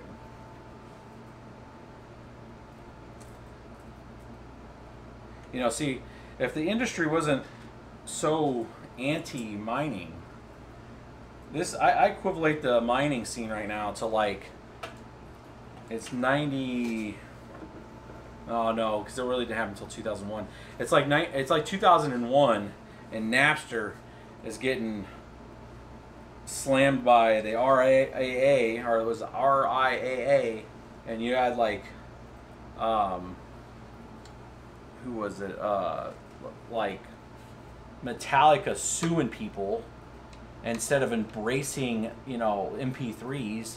And then finally the industry woke up and was like, well, wait a minute here. We can make a lot more money if we just commercialize this and, you know, make like MP3 players and all this other stuff. What's going to happen with mining, where I was trying to go with that, is I think if it continues to happen over the next year or two, what you're going to see is you're going to see something like a build like the Alienware laptop gaming setups, where you have the Alienware laptop, but then you have this like daughter box that sits off to the side where you can put full-size desktop cards in, and it's like a pre-contained box that has ventilation and everything on there, and you just plug it in through one kind of special interface that they'll actually create an ISO standard against. I can see that happening at some point with mining, is that the industry's just going to at some point embrace it, and then they're going to give us like canned solutions to be able to go 6 and 10 card rigs. You know, I mean, there's a lot of money in that. If you look at what money is being spent on this, it's absurd. I mean, we all of us that are in this mining thing bought out the entire global industry, or all the silicon out there in the industry, in a matter of a month and a half. You want to talk about purchasing power? I don't know what else you can talk about. If that doesn't wake up some people, I don't know what does. That's why I'm really surprised that we don't have people banging on our doors, or why Crypto Mine doesn't have people banging on his doors of like, oh my God, help us figure this out that meets both worlds, you know. One that doesn't necessarily impact the gaming world as hard and still allows us to partake and vibrantly grow the community. So I just foresee that kind of thing happening. It's going to go too many years. This thing has a lot of cables, doesn't it? Too many years where we don't need the secondary CPU cable, and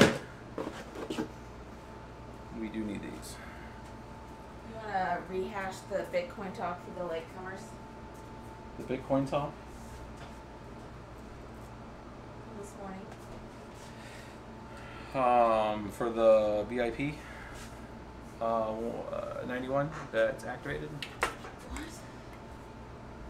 I don't know which one you're talking about. From yes, why Bitcoin has gone up, what's changing, the hard forks, soft forks, whatever. I like when you say hard forks and soft forks, I don't know why. Don't know what I'm talking about. I don't know what I'm talking about, but no, well, I mean, people can rewind. I already kind of covered it thing, unless there's people asking for it. They are. Because they missed the beginning. Oh, P Mac bringing in a 10 spot. Like a boss. Appreciate that, buddy. Alright, I'm not going to use those. We're going to use those. I'm going to use that. I'm not going to use that. Going to use that. So, for the folks that have not been paying attention, and we kind of talked about this earlier in the video, Bitcoin got its first stage of its SegWit activation, which is the Bitcoin Improvement Proposal 91, activated today for another 2.5 days until like I think 360 or 370 some blocks from now, about 2 days. Miners have to go and signal for the change, so they have a few day grace period to do what they're supposed to do, and then after that block, after about 370 blocks, it's going to start denying any miners that have not flagged for that. So it's not going to like do a hard fork or anything like that. It's just not going to accept the blocks that the people are doing. So it's going to force all the rest of the miners over unless they want their blocks denied. And then we're now in the first stage of the SegWit activation, and that will get us to November, where the next phase comes in for SegWit 2X.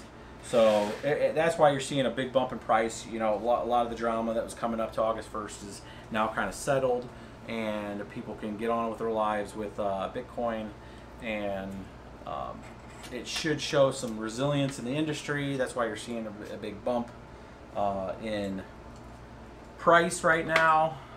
It should, I mean, theoretically, it should lift a lot of other stuff, but you know, Ethereum has its own kind of dramas going on right now with the difficulty not being addressed, and you know, there's a lot of, if anybody's been following the Ethereum EIP, which is the Ethereum improvement proposals, which are on GitHub. You're free to look at those and review those.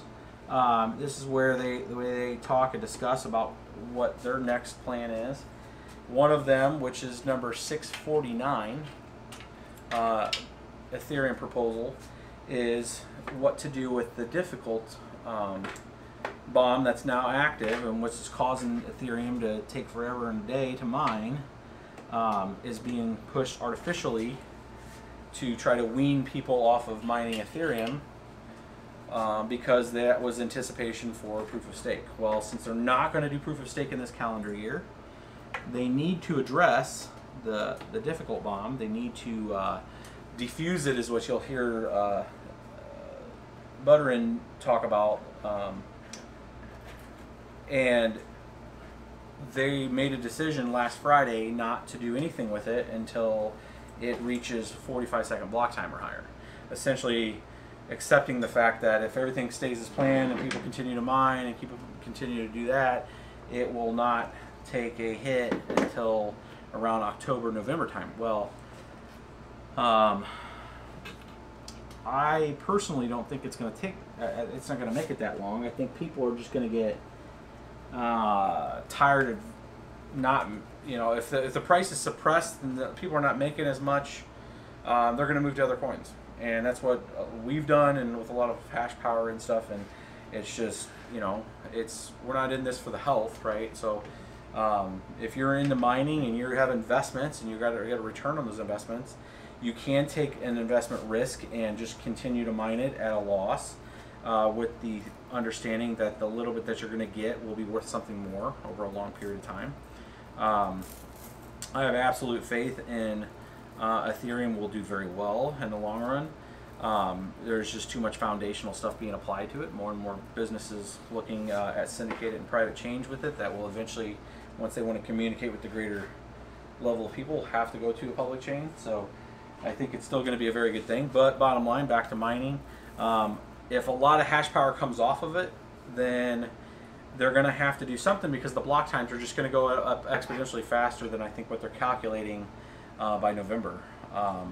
Because if they lost like half their hash power on it right now, based on what the difficulty is now, they're going to be at 2 and 3 minute block time. So I think what's going to happen is it's going to exceed the block time of 45 seconds, and they're going to have to do a hard fork and have all the miners flag for it, and they're going to have to defuse the bomb sooner than later. Now with that, there's drama. If you read in that Ethereum Foundation's EIP 649, you'll see a lot of discussion right now related to the reward being reduced. So right now there's five coins per block, and you're going to see I'm just going to get these all plugged in first. You're going to see a reward reduction as part of their hard fork. So when they defuse the bomb and make it less difficult to mine, they're also going to reduce the reward to try to keep it an even kill. And you're seeing a lot of pushback on that, of like, wait, what? Don't change the game, bro. That wasn't the idea. I'm a big proponent of, like, you've created an ecosystem with a set of rules.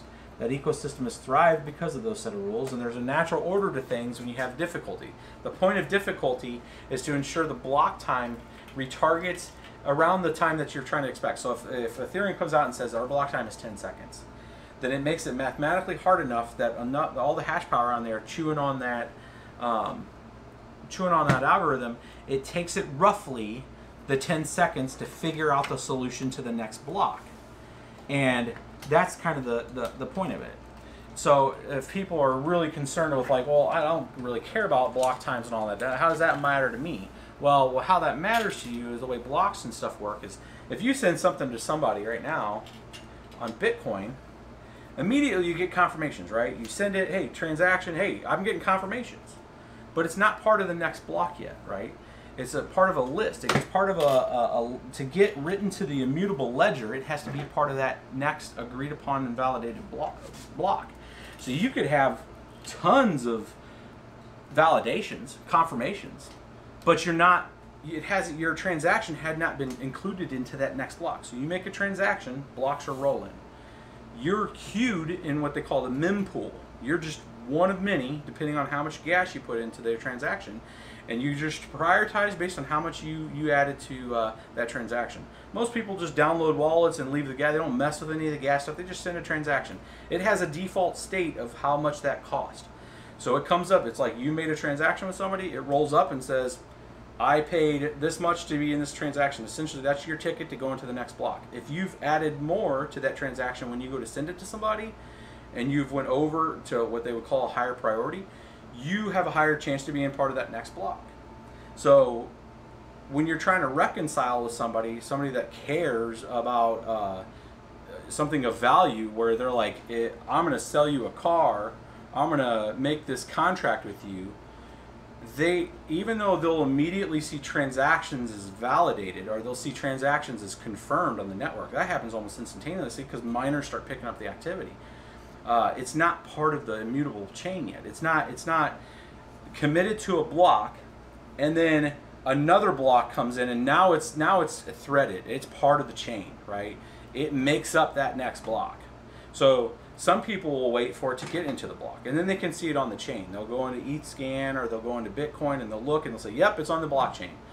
Let's wait one more block. Well, what they're saying is that they want another block in front and top of it, because now that block that's ahead of it has parts. It has all the history from the previous blocks. And now it's immutable, meaning like you're not. It's very hard, and you can't really tamper with that, because everybody else that looks at, when they take a copy of that entire chain, they'll look and say, wait a minute here, man, that block's been tampered with, and they'll throw it away, and then it'll get rebuilt from essentially the source of all the other blocks, saying, hey, this is the way this looks, right? This is the way it should look. So that's the whole thing. Like, it doesn't matter if you have 1,000 confirmations. It doesn't matter about all that stuff. So if we come full circle back into what Ethereum's issue is right now, with the difficulty going up, is the current difficulty has block times around 17 seconds. And that's okay, it's 17 seconds. You know, Bitcoin's 10 minutes, right? So you're thinking, oh, who gives a crap about 17 seconds block time versus having, you know, Bitcoin's like 10 minutes. Well, Ethereum, it's not, it's more than just sending the, you know, the basic transaction to say, hey, I've transferred value. I mean, you got dApps, which are the actual applications on Ethereum's network that are doing transactions and actually processing things at a higher clip. So they're actually wanting, they need a much more of a response. This thing's turning into spaghetti as I'm talking.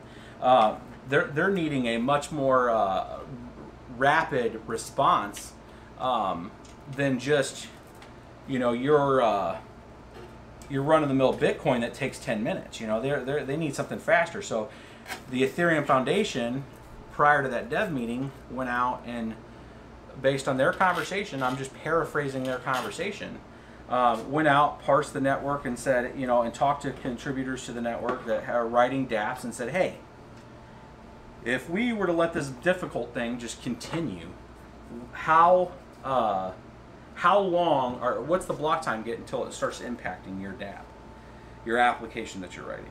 And by and large, a lot of people came back and said, you know, 45 seconds is kind of my limit. So right now they're at 17. So the initial knee jerk from the Ethereum developer meeting was, oh, we're good. And they're, you know, not taking in the effects of, you know, the miners,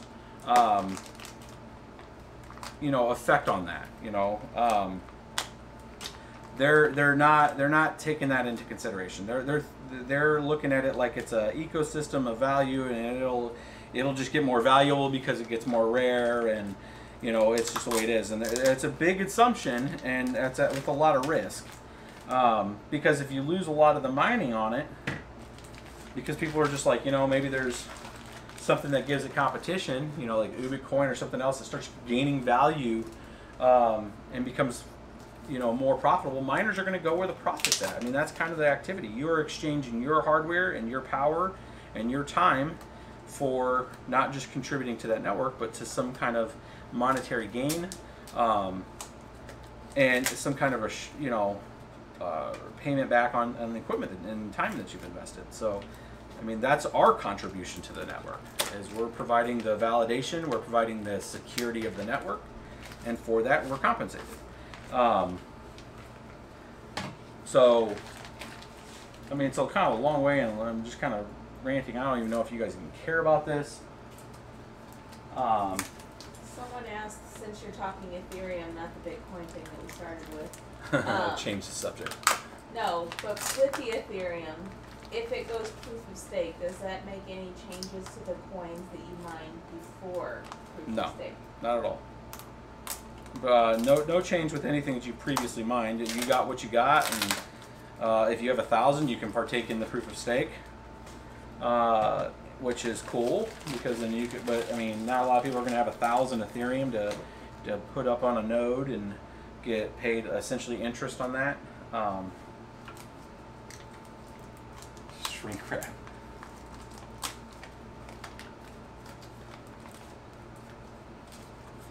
I'm reading something. Good rant, don't stop. No, I'm just trying to make sure you guys understand on how that kind of works and why it matters. And I mean, there's some really good posts on that EIP 649. If you guys haven't had a chance, just Google Ethereum EIP 649. You'll find the GitHub. You'll see the thread that's there. There's some good discussions. There's good arguments on both sides trying to prove their point of why stuff should be reduced, why things should be. What's up? No, they said if you actually plug in a GPU, they might hit the like button. Oh Jesus! I'm trying to get them all unplugged, and then I'm gonna plug all of them in at the same time. So, Bitcoin, if and when it does this split, there's talk in the chat of, do you need to have your coins in a certain place to get both the old coin and the new coin? Well, it's not. It's not splitting right now. The hard fork is not happening. So it's not hard forking. So with the soft fork, disaster avoided. So will there be a different coin? There isn't right now. There will not be. And the only potential that it has is if the next phase of SegWit, which is in November, has an issue where you have a lot of people at that point in time not coming into an agreement and not activating the second piece. You could have a fork there because that's a hard fork. So when you hard fork a coin, as long as everybody's on the same side, you're good. It's still the same coin. If you hard fork and you have people that stand ground, then it splits. The chain splits. So that's the difference. Hard forks are okay. Hard forks are how you get major changes to it. It's such a big change that it actually makes a turn on the coin. If somebody says, no, I don't agree with that, I don't agree with that, then they stay on that same path, and then that's what splits the chain. But there's no likelihood of that happening until November, and then we'll have to see what happens then. Correct.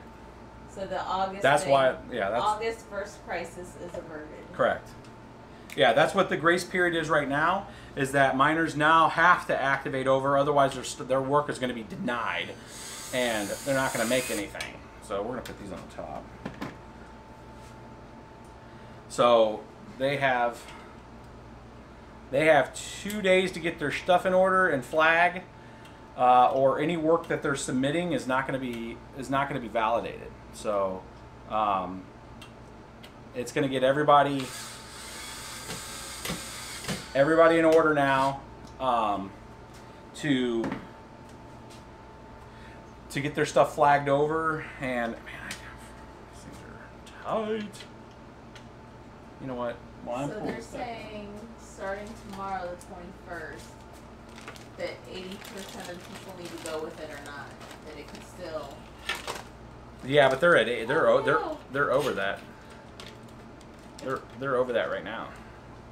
So over 80% are already switched over? Yeah, I mean, somebody can quote us right now what the current number is, but it was like 87 or something, or 91. I don't know. Before I started this stream, it was way up there.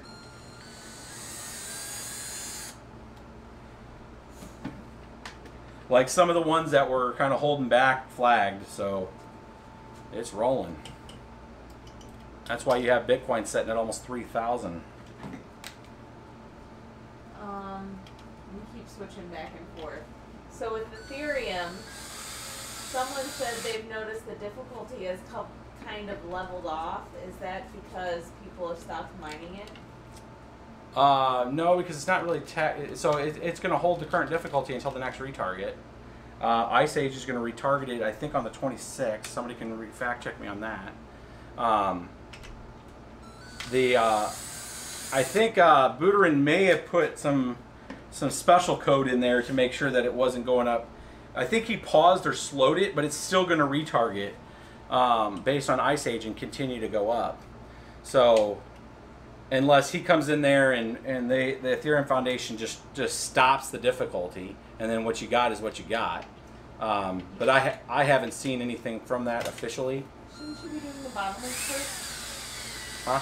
Shouldn't you be doing the bottom ones first? How are you going to get your meats in there? Okay. I hear you. I hear you. I think I got it though. Uh-huh. I could, yeah. It would have made more sense to do the bottom first. I admit that's a thing. But I don't necessarily have all the cards, so I'll put the EVGA ones over down here at the bottom. Here, I'm gonna set this way.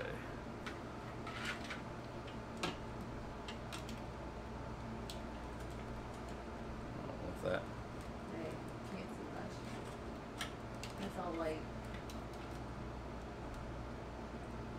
Yeah, it's good. If it stays, yeah. See.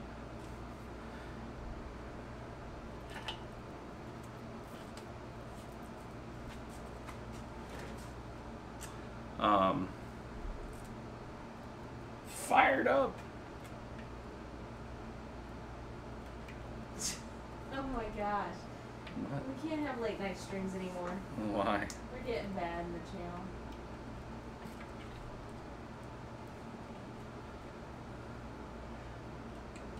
You got the button. No, it's not that bad. It's just they're talking about hard forking and Oh, Jesus. your long shaft on your drill. Oh, Jesus. I know, right? It gets longer. I do have an extension.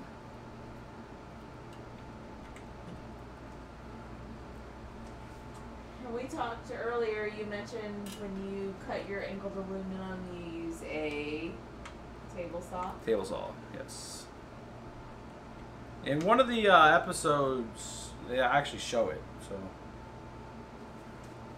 Outside. Outside! Inside joke. Or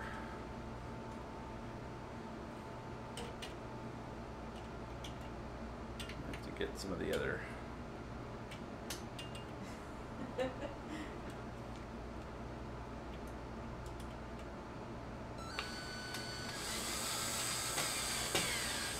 This one, angle.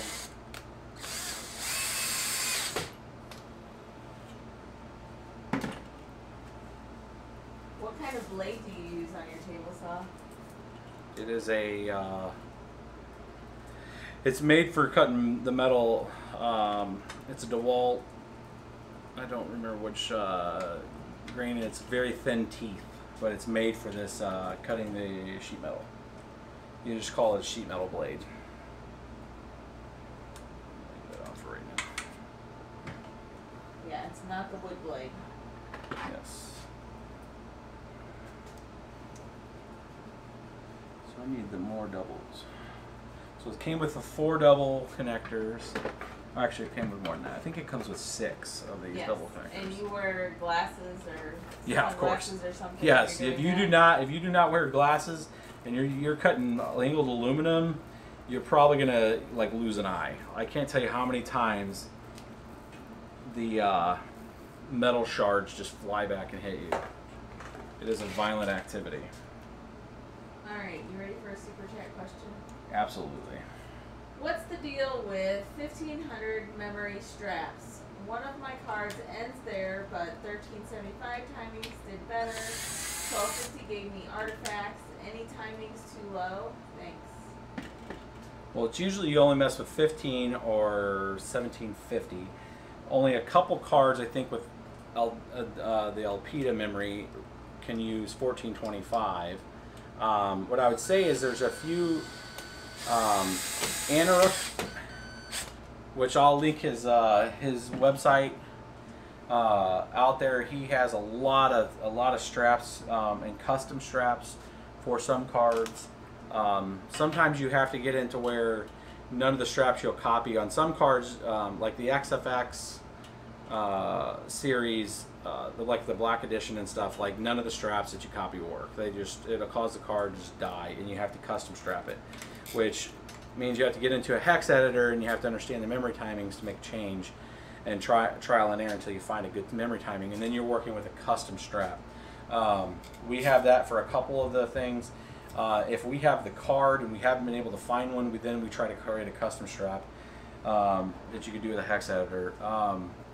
There are, but Anaruk I know has a lot he has pretty much almost all the cards out there now on his site.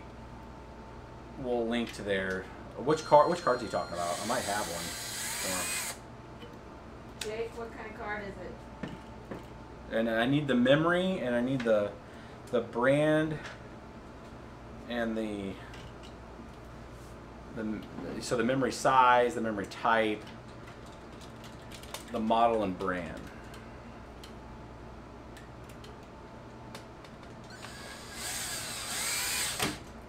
Yeah, this is like a total Go Army case, man. You know, I was going to put those other ones in there. I said I was. I didn't.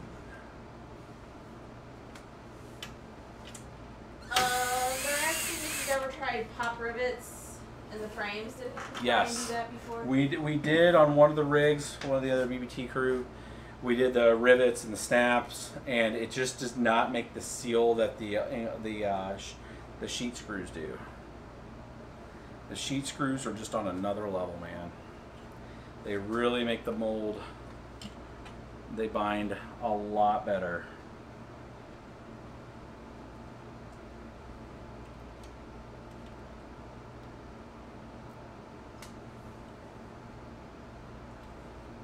In basic generality, they're asking what your day job is. Well, I mean, most people can look me up on LinkedIn. There's my name. It's not that hard to find me out there. But my main job, and actually I think my Facebook has it too, but I am a principal solutions architect. So I build big systems for companies, government, pretty much all sectors. So I put together the big plans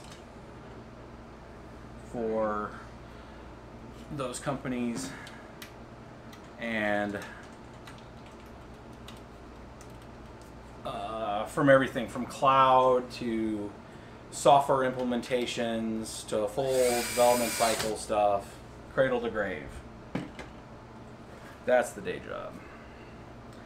That's why I don't do this full time, guys, because that job keeps me pretty busy, and it keeps you in a lot of technology. And I can see where this kind of technology, blockchain, and that has a real chance at really changing a lot of things that I interact with daily. So, from a fundamental level. Like he works with government. Run. I worked commercial for years. I do stuff for everybody, actually. It's not just government. So I worked for Anheuser-Busch for 13 years, 12 years. Beer company. Switching to the government was a big change. Switching to the government was a big change. But I mean, I've done stuff for healthcare. I've done stuff for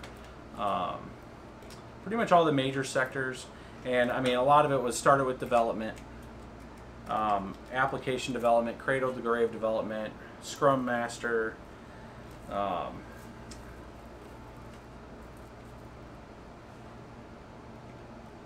running teams, project management, all that kind of stuff. So it kind of fits part and parcel with a lot of stuff I do with this stuff. because you got to keep a schedule, which I don't keep a real good schedule sometimes on this, but all right, I gotta manage what I got left here. Okay, so I have 2 slots left on this board. So did anybody wanted to know what the T2 could do? These are the double connectors. I went ahead and used 2 of the extra connectors here, but to get those 2 down here on this T2, I'm going to have to rob Peter to pay Paul on another power supply to get a couple double connectors, because this will not function for that right now. Which I could do this. So I'm going to steal this one for right now. Another super chat question. The NVIDIA optimized miners in 5.3 keep giving mscvp.zil. Can you explain? You need to download,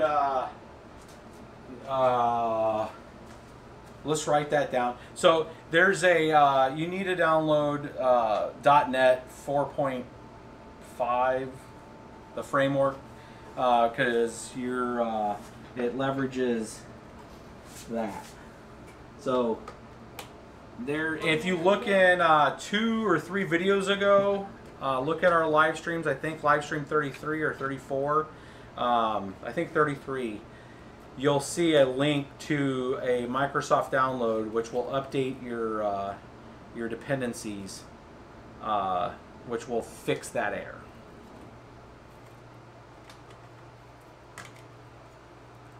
It's a couple videos ago. Just look in their thing. You'll see it's like, I think during like 5.1 is when we introduced that dependency, and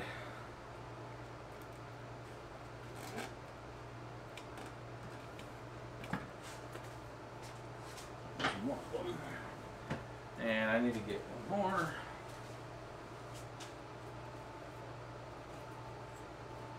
You don't need to use different rails for the 8-pin and the 6-pin? Different rails for the 8-pin, 6-pin. No. It is a rail. It's a single rail. No, you don't.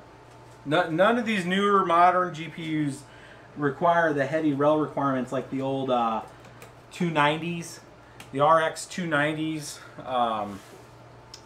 required like 25 amp rails, and if you went under that, it just went to crap. They don't draw that kind of power anymore. So you can get by with having a single rail from 6 and 8, with the exception of the Zotac, like Amped Extreme editions that have the 2 8-pins. It distributes the power, and I've seen where I've had them on one with like using a 6 to an 8-pin. I had it not working on one of the cards, and that's what it ended up being. Is it needed more than the 20 amps that were coming out of that particular rail, so I had to bring 2 separate rails into it, and that worked fine. But short of the Zotac Amped Extreme is the only graphics card I ran into that's modern in this last year that's ran into that issue. All right, so I got 8 of the 1080 Ti's. We'll try to get this part working first, and then we can add more cards. I'll put in another power supply. But let's do this right here. So now, risers. I'm going to get your plastic out of here. Yeah, that was just when I was putting some of the screws back in there. I do sand and sand those shavings, but sometimes they still don't get all of them. What was so. the name of the guy with the custom straps again? Anaruk. It's I think I'll put the BIOS link in there in one of our next channels. These are all risers. I try to take all of them out of the pack, so we'll see if all these work.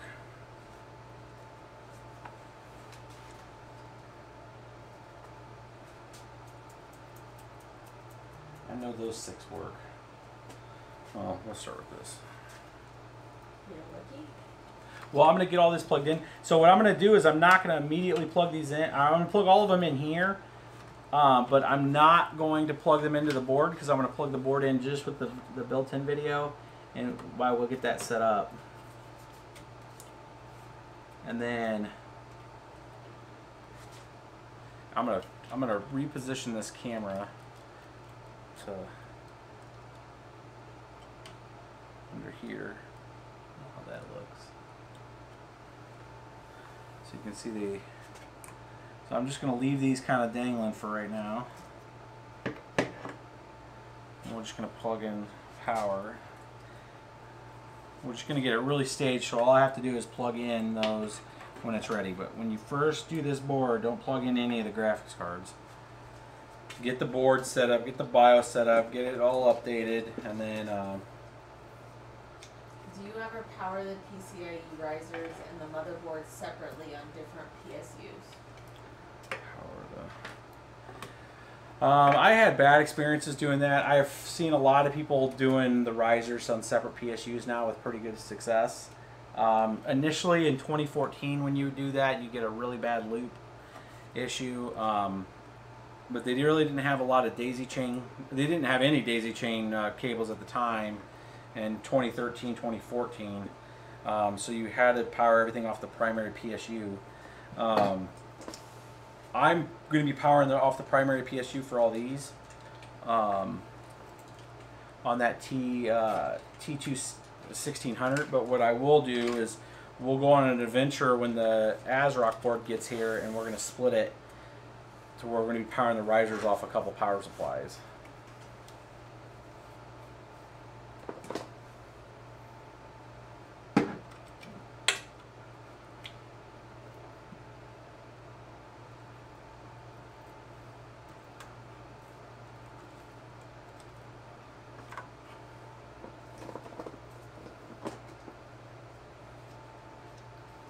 Do risers ever fall apart because of the excessive heat?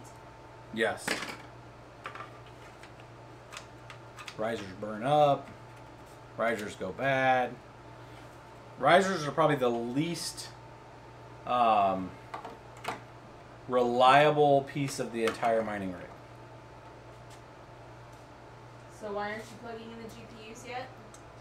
Because when you first plug in this board, you want to go into the BIOS and you want to configure it and set it up with the different settings. If you plug in all the GPUs right away, there's a chance that it won't even boot because it's trying to initialize all those ports. So I go in first and just set the BIOS up. Make sure all the speed and settings on for all the slots are right. Make sure the 4G decoding or mining mode is enabled. Make sure the BIOS is latest updated. All that kind of stuff.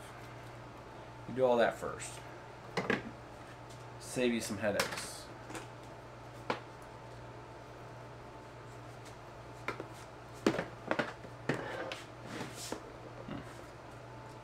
Interesting.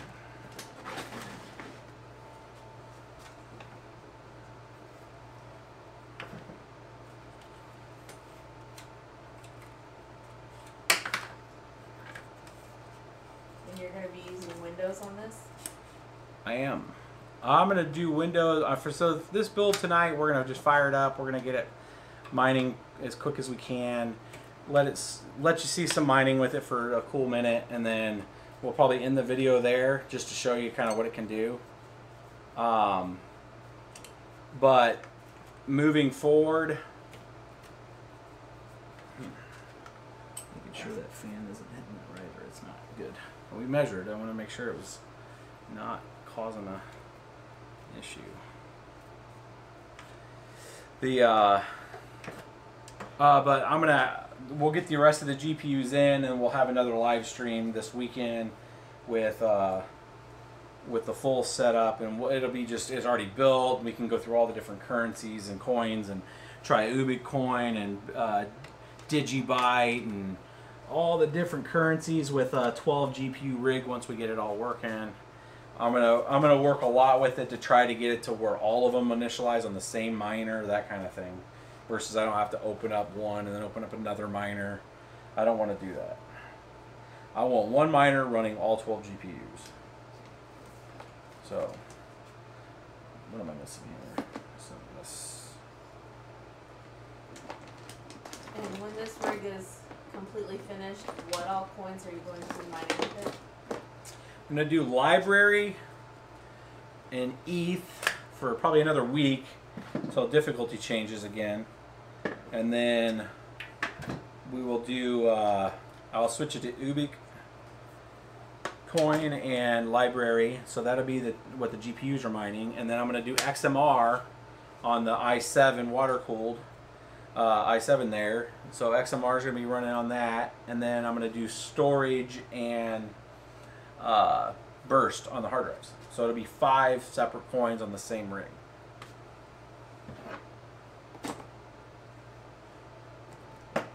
Alright, all those are plugged in, are pre-set up. Now let's get the rest of these pre-wired.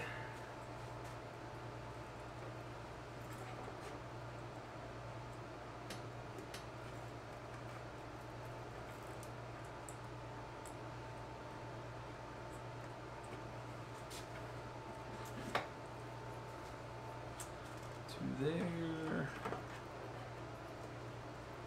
Don't mind the wire mess. It's going to get worse when I add more. So is that all just? That one is all just.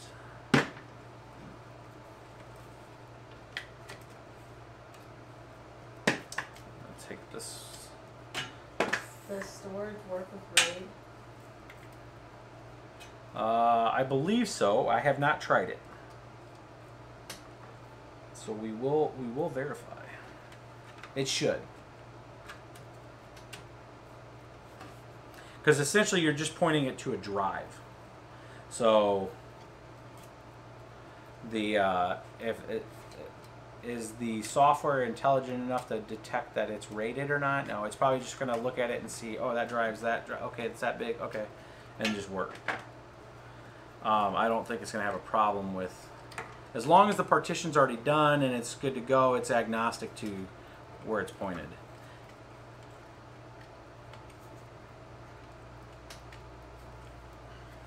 And mind you, this stuff is just for storage. It's not running like a NAS area storage where it's needing a lot of operations per second. It's running something real time processing or anything. None of the currencies have the throughput right now for that. None of the blockchains have the required throughput for, you know, NAS level kind of connectivity. And that's super predicated on your internet, because that kind of stuff is going to be predicated on your upload as a contributor. Now you could get some crafty mechanics probably going with everybody's syncing everybody's upload as to amping up the output, but I mean, you're talking some some next level stuff, like crypto 3.0 generation stuff.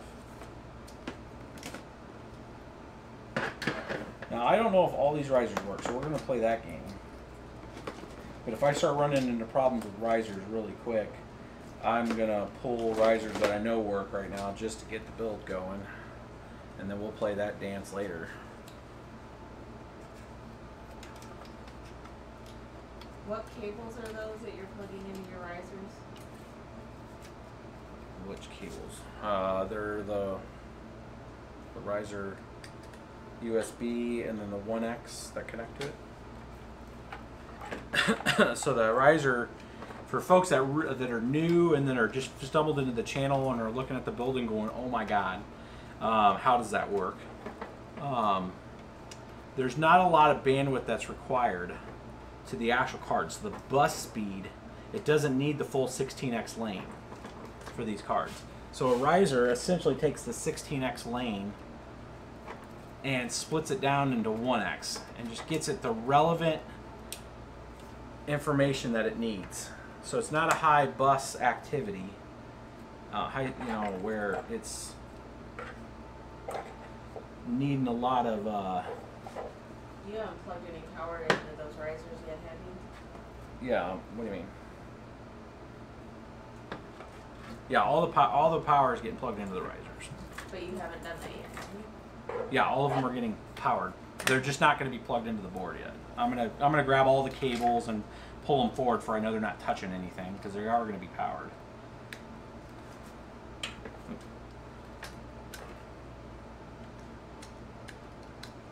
I'm juicing everything up. Can you put the little camera on the back so they can see what you've plugged into each GPU?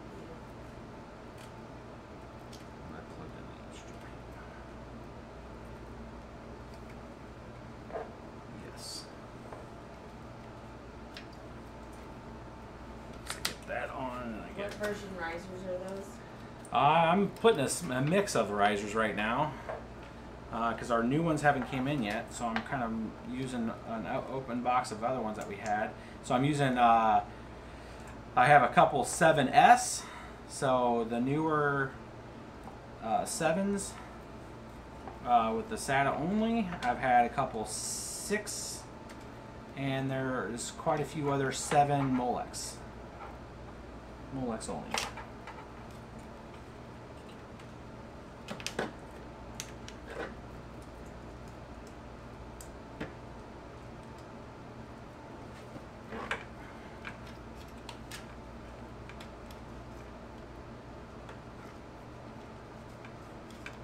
And again, I'm working with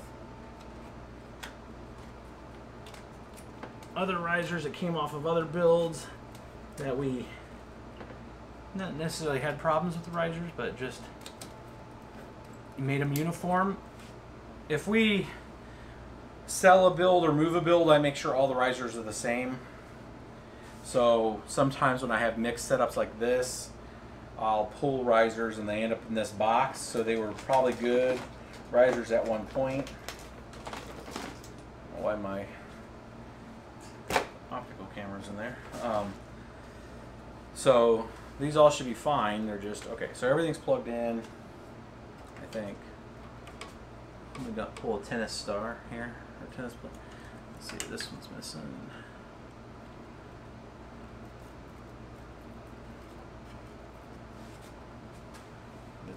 That 2 on that strand. Just make sure there's not 4 plugged in.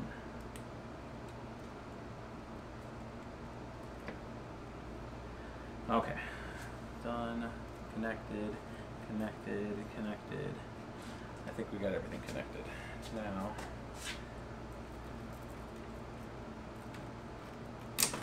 spindle hard drive.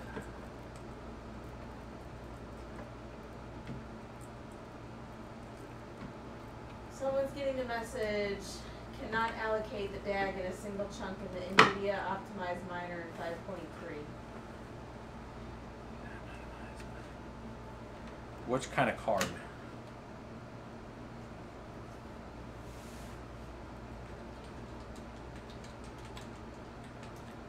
And memory size.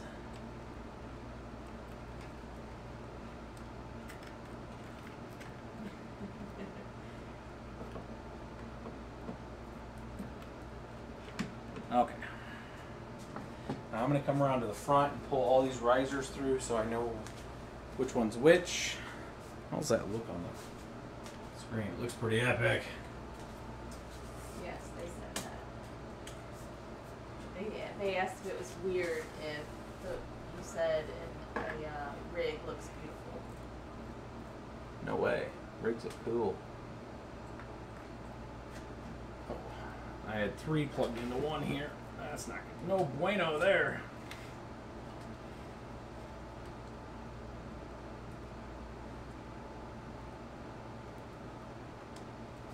All right.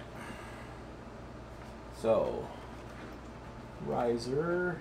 GTX 1066 gigabyte is what he's getting that DAG issue with.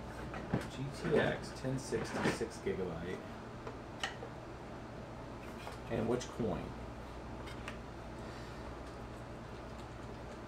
Or which number? Because I think I memorized them all. That one. This one.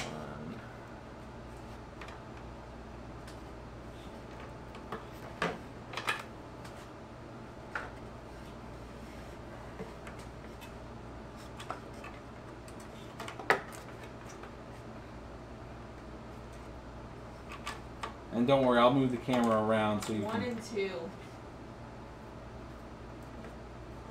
1 and 2. So that's should be Ethereum optimized. It's the that's actually not the fastest anymore. Trying to use Claymore, like try to use 5.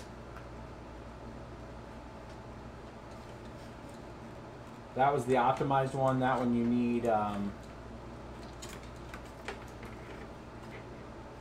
to have the Microsoft support or the .NET update.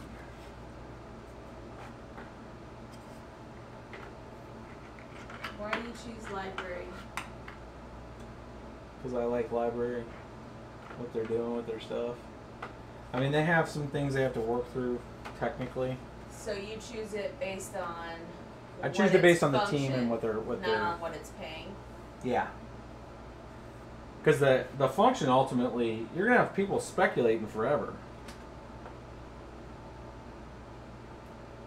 Man, some of these risers don't look like they're gonna be too hot. Just turn it on. Anyways, yeah, turn it on. I'm making sure I have, okay, 1, Nico 2, says 5 says authorization 3, failed. 4, 5, 6, 7, 8. Okay, that's all of them. Did you hear me? Authorization fails. Which, is he using 5.3?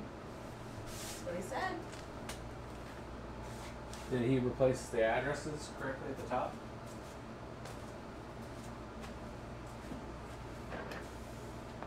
At the top, you change your wallet address. That should be going to the pool. If it sounds like it's an address issue. All right, so let's get this plugged in. All right, so I'm gonna take this down for a second. I'm gonna kill this camera for right Do now. what? Just kill this camera for right now. Oh my god. There you go. All right, so I'm gonna spin this around because I gotta get it plugged in over here, and then I'll put that other mini camera back on to where they can see. So I'm just turning this big beast. Beep, beep. I don't even know. Jesus.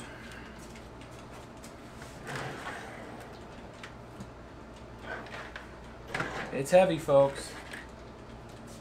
It is not light.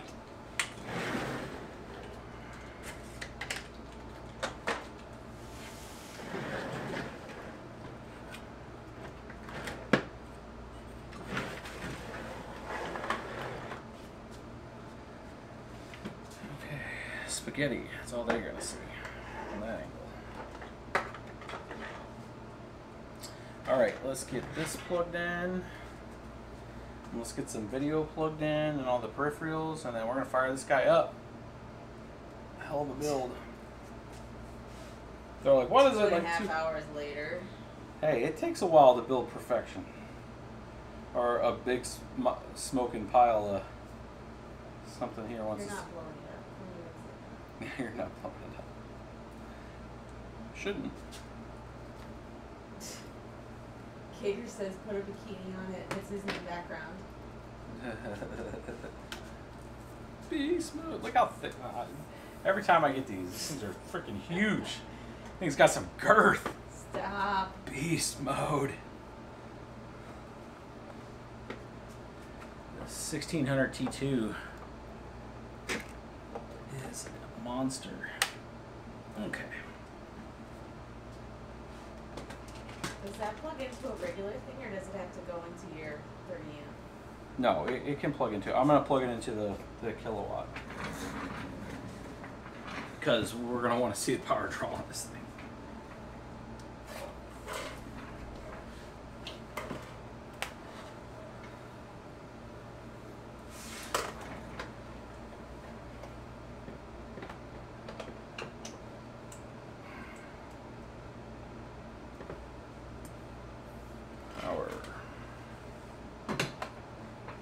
That's, and network. Keyboard and a mouse. The monitor feed, which you'll be able to bring up.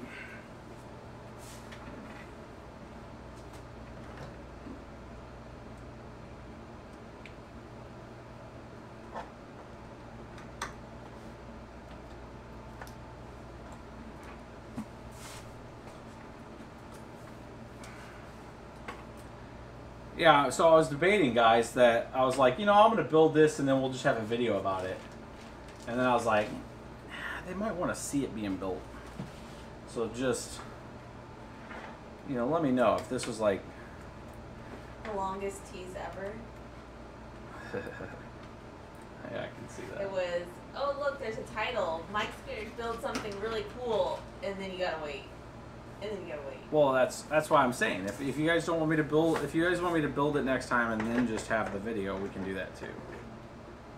I was just trying to let you guys see what we were going through, or what I would go through with this. Okay, I think everything's in. Does this board come with the power button? It does not. BIOSTAR killing me. Your competitor has a power button.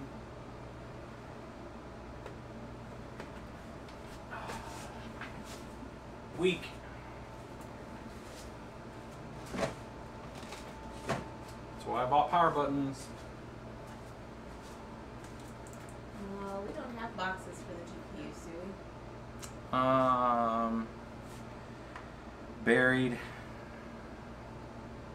These are the Asus 1080 Ti Founders Edition. We will link them at the end of the video. Hard drive. Yes, there is a daisy chain to link two power supplies together, right? Yes. I think it was one of those. Yeah. Right there. That's the daisy chain to link two power supplies. Primary power supply, secondary power supply goes into the motherboard. And you know the way that works just because those are your two power supplies, and then that has the adapter, you know, the connector that you have to pull if you were pulling it off the motherboard. That's how you know the difference. All right, moving forward. I got that on there. Okay, ready for smoke and fire? No.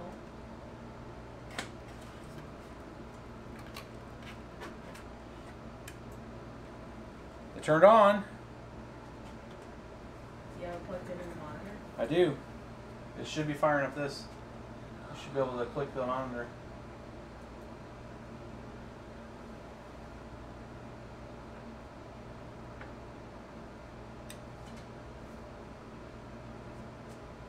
Maybe. Maybe not. No, it turned on, it turned off. It turned on, it turned off. It's turned on. On this rig, you don't need the daisy chain. That was just somebody asking.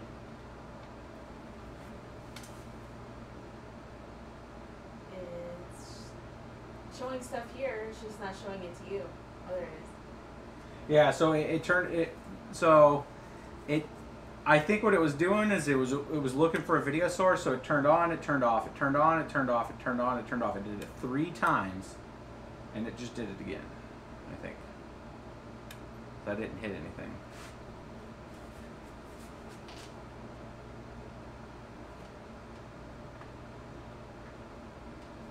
Is it showing it on there yet?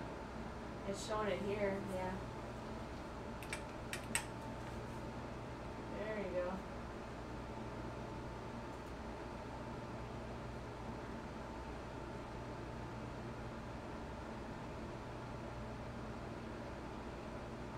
Okay. So I guess I'll walk you guys through as I learned the same board. The flux capacitor is faulty.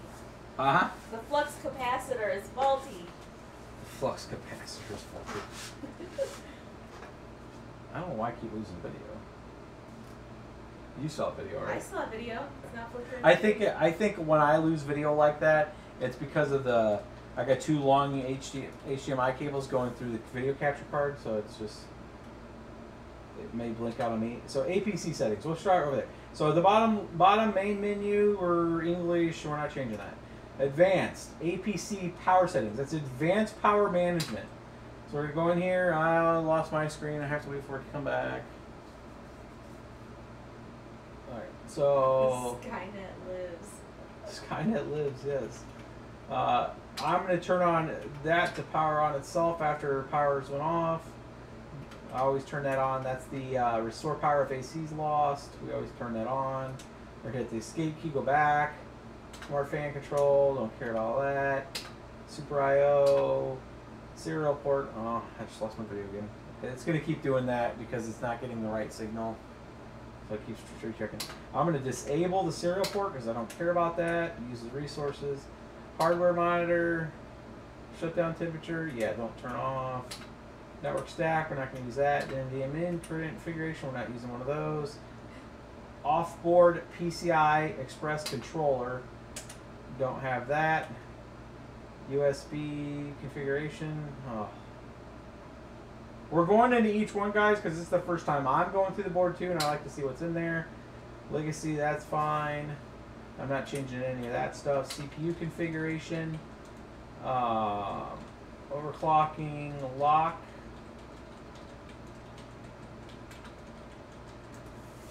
No, I don't want to. I want to turn that on. I want everything on. Virtualization on, yes. SATA configuration. I'm only going into here because now I have a secondary drive. I want to make sure that it sees it. It does. It's under SATA 2. It's 4 terabyte hard drive that's in there too. Escape. Alright, I'm going over to chipset, which is mining mode. We're going to turn that on.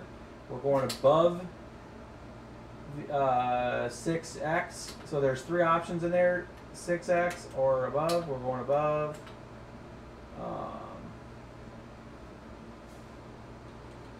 Man, this blinking on me sucks. Alright, we need the LAN. PCI Express, so PCH-IO configuration and their PCI Express configuration. We're going to come in here and we're going to change all of these to Gen 2. I bet you with 12, we're going to have to go to Gen 1.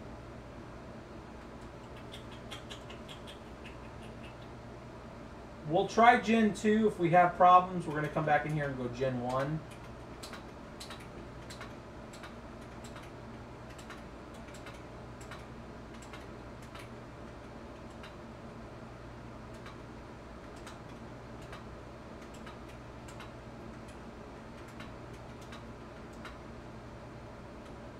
It. That's it. I'm going to turn off the HD controller once I get my video back. Disable. Some configuration changes here. Primary display is fine. Aperture is fine. We're enabling that one.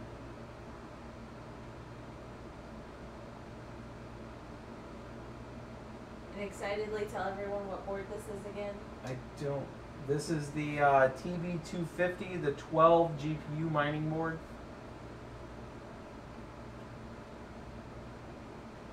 We'll get this camera here. So you can turn that back on. I'm gonna have it right here so they can see all those friggin' slots. There we go. And I don't know. what the little The aperture size is set to 20. This is disabled automatically, and the aperture size is.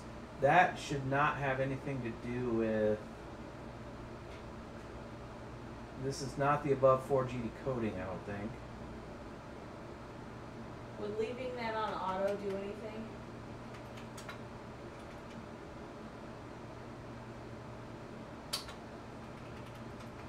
Crypto Mine says you don't need the 4G. Yeah, I think the mining mode is doing its thing. Aperture size has to do with the BIOS settings. Alright, we'll leave it off for right now, and then this we're going to go to Gen 2.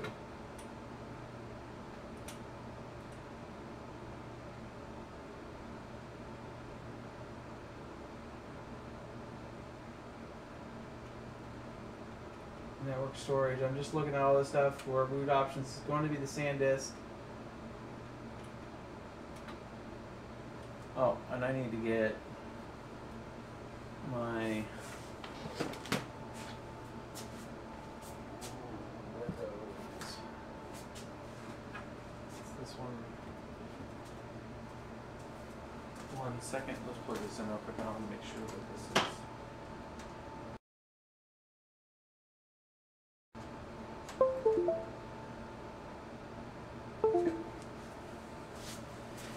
Alright. I'm making sure I had the right USB stick for Windows. Alright. Usually I also update the BIOS. I haven't done that yet. Disable CMS or CSM.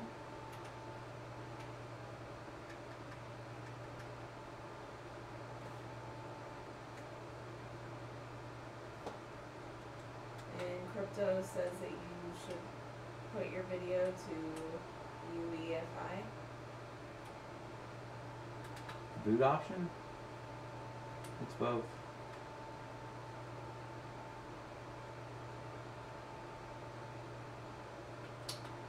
I don't know. Disable CMS? Yes, CSM.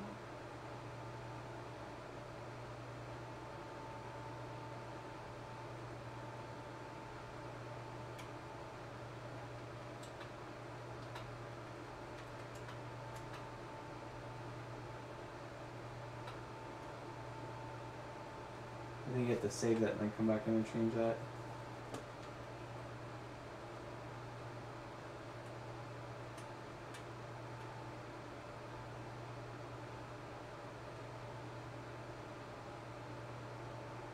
We're not going to He do says it. it's not 100% necessary, it's just what BIOSTAR recommends in their PDF file.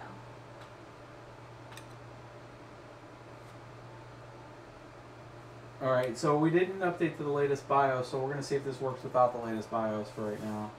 I would normally do that, but I'm not, I'm just going to try to get some kind of mining for this tonight for you guys.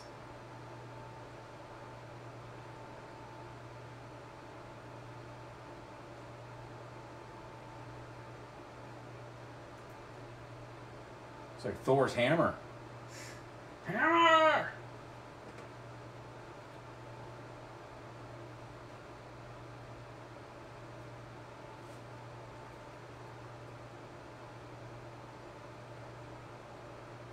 Not a fast booter, huh? Well, it's loading Windows.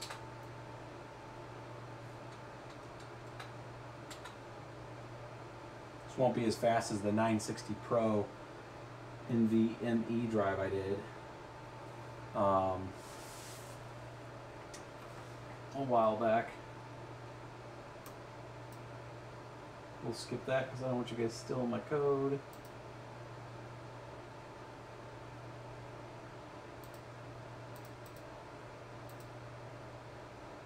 We're going to do it on that drive, not the 4 terabyte one.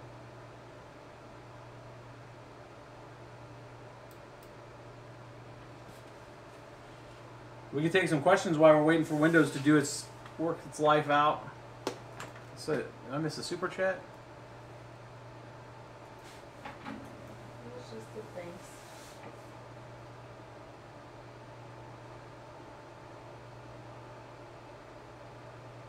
Wind blows.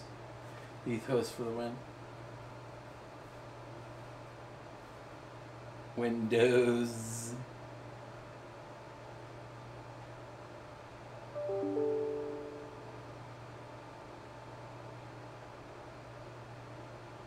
Digital mining solutions, you cannot allocate the page. You have to set the correct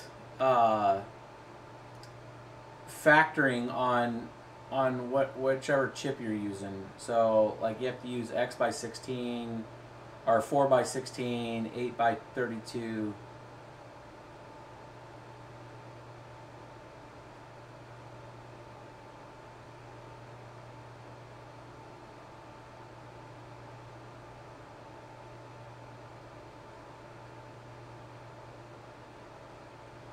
Normally we don't use Windows, guys, we'll use Simple Mining or Ubuntu.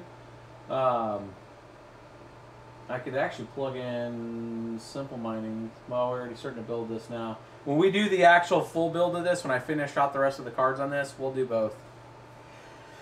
Oh, I about sneezed. That would be a first on the camera.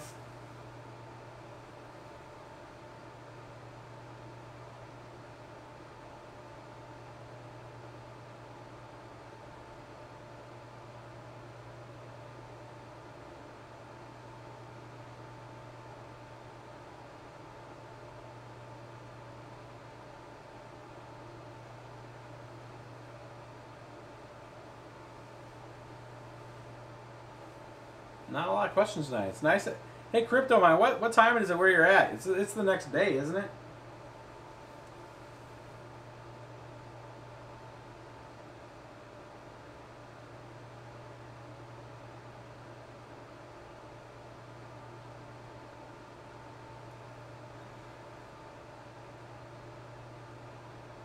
Digital mining solutions, it has to do with the processor that you're using. Or the graphics cards if you're using the GPUs. It'll tell you like what it's. It'll say like SMX is not divisible by X, like by 15 or by 32. So then you have to make sure that your multiplication is correct. So like if it's by like 32, it needs to be like 2 by 16. Which is divisible by, that you can get 16 times 2, 32, that kind of thing. So if it's setting at like 45, you got to do it by 5s.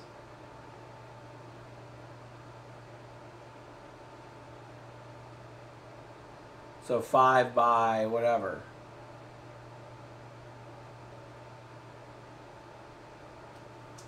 Yeah, it's 12:15 for crypto mine. 12:15 in the afternoon? Yes, lunchtime. Nice.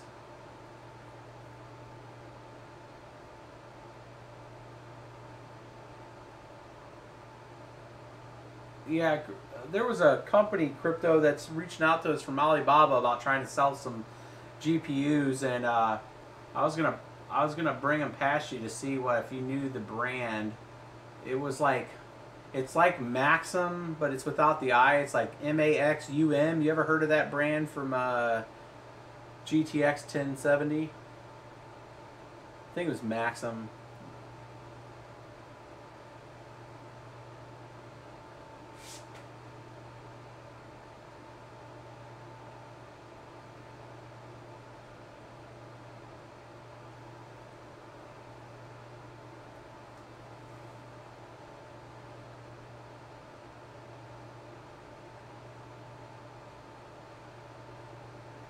Oh, digital mining, it's not that complex. It's just a little bit of math.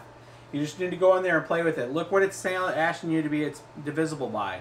It'll say, like, whatever, right now you're probably using the default, which is 4 by, like, 8, and it'll say that is not divisible by 35 or something. And then, then do, like, 5 by 10, and it'll work. Yes, Max Sun. That's it. Crypto. Are they a legit brand? I mean, this guy wants to sell me the GTX 1060 or 1070s. They're all green and they light up. It kind of looks like the EVGA for the Win edition, but all the bezel and stuff's all lit up in green. So if you're going Chinese brand, go Galaxy or colorful.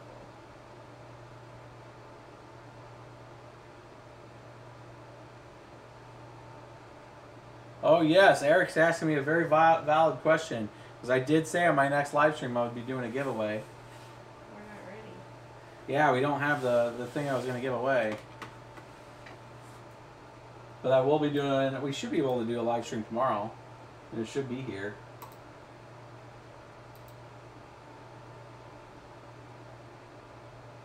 So I did order some stuff, guys, and one of the things I ordered I wanted to give away. So it still isn't here. I had one delivery today. It wasn't what I wanted or what I needed. And again, you guys will have like a week to get in on that. So, and I'll probably start the live stream off with that. Let's see. What am I doing? No. I don't care. Personal. Offline. Maybe later. He says nobody buys Max in there. Do Galaxy or Colorful if you have a choice. Colorful? Okay. Or Galaxy.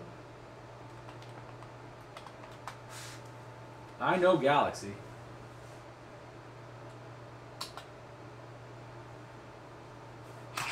They used to sell Galaxy here. I think Newegg used to carry it.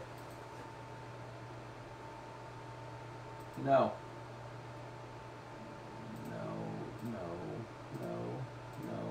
No. Yeah, Galaxy.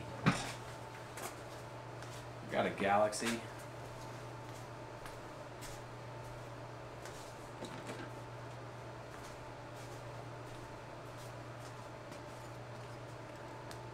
There's an old Galaxy for you. What's that? That's an old 500 series. This is an old 570.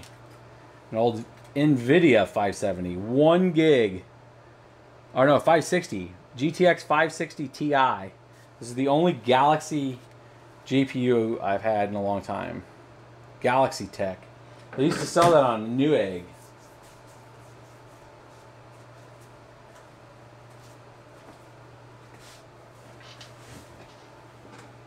I use that GPU. People are probably wondering, like, why the hell do you still have that GPU?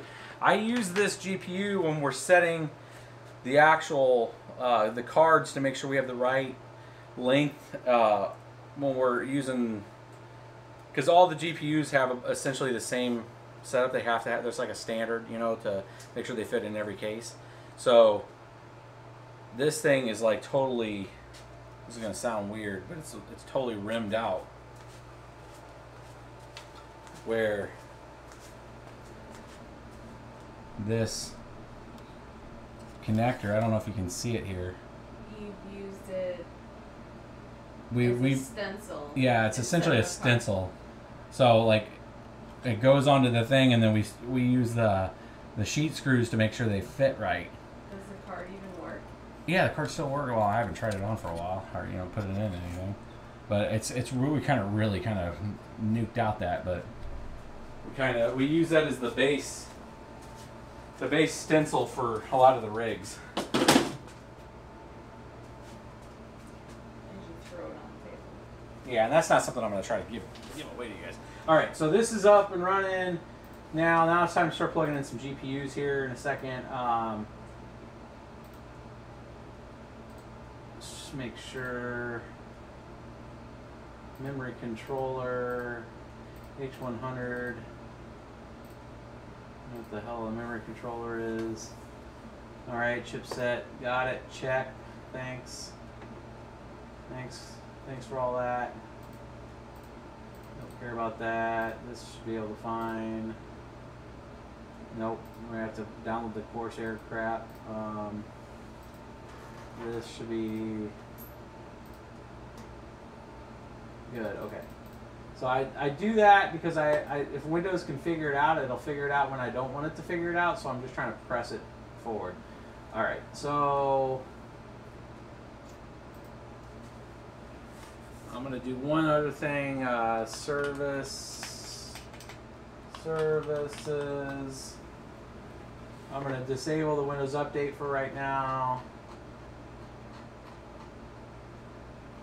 because I don't want it going off and doing stupid stuff while we're trying to just figure out what this thing does. So don't go and update yourself. And stop.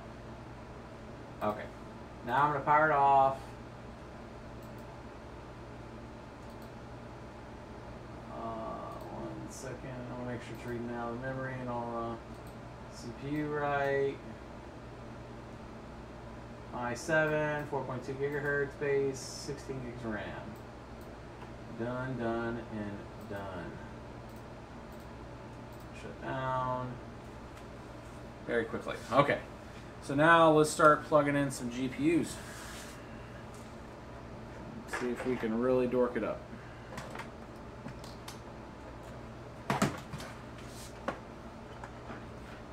So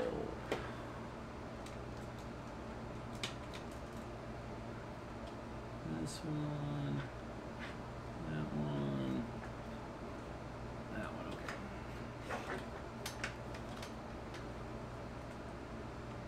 Peggy 1, Peggy 3,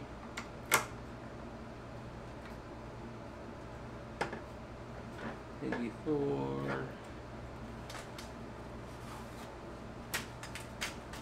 my keyboard down.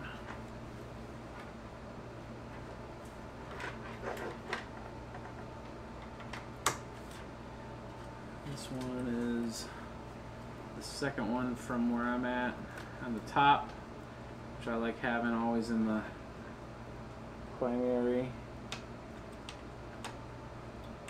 spot.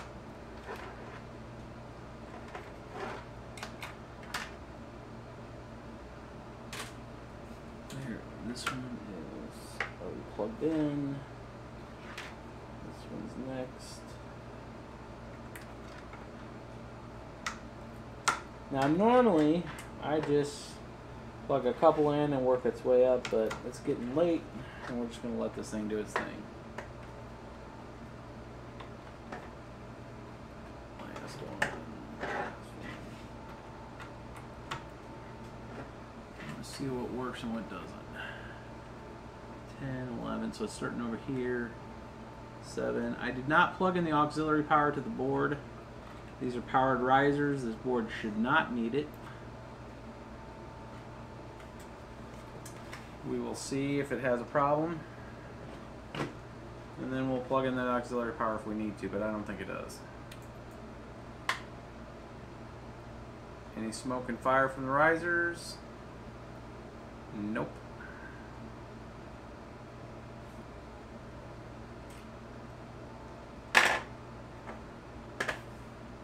You getting anything on that video feed yet?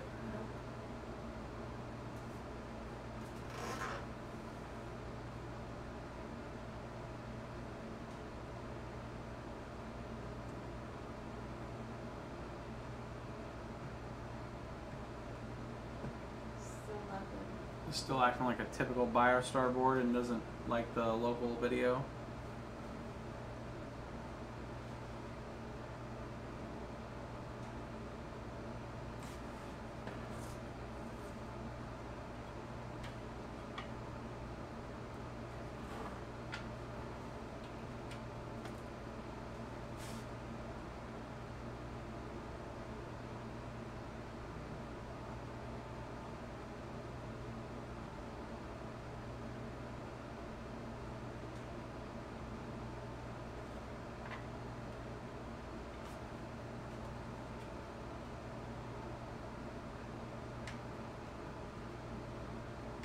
Nothing on that card either.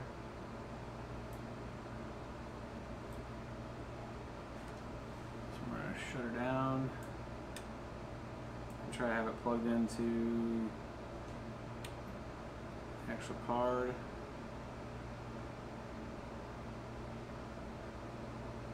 The risers look plugged in. Oh, okay, so I got it plugged into the primary card. So the built-on video did not like to work after that. I'd probably have to force it to be using that. So I got it plugged into the primary card right now. It looks like it's going to boot with that. The primary card being the yellow slot here, the 16X slot.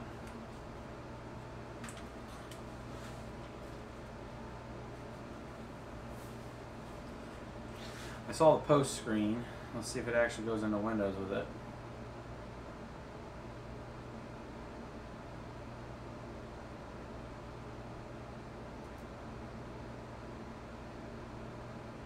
Might take it a minute to get into Windows.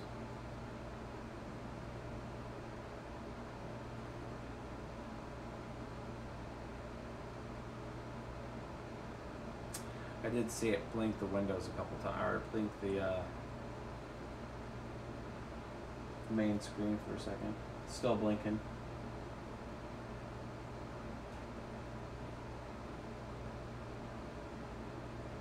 It might be trying to set all the cards up right now and just not displaying them. We'll let this set for a second because it's actually, you guys probably can't tell on your on that screen, but I can tell on this screen that it's initializing something.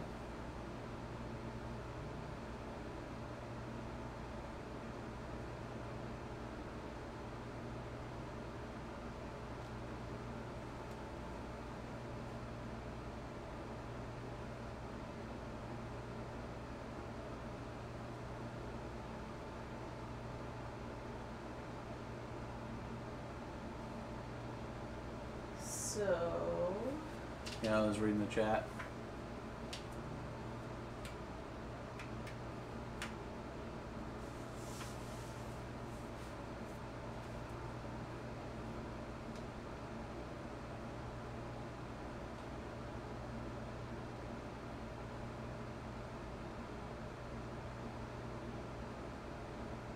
well, it looks pretty. Yeah. Well, I plugged everything in, so it's the screen is staying black, but it's actually flickering like it's trying to set something up, and it just hasn't initialized the actual on-screen video for me.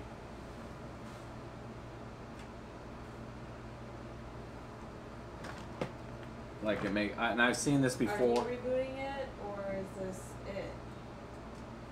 It just went to no signal. Yeah, no, I unplugged the video cable because I'm plugging it around the connectors to see if it's, so like that's no signal there, but this is getting a signal here. It's just not displaying.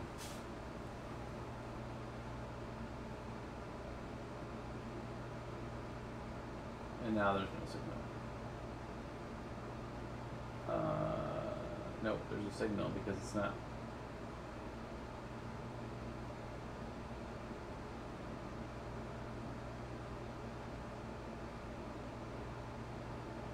It's got a signal, it's just not displaying right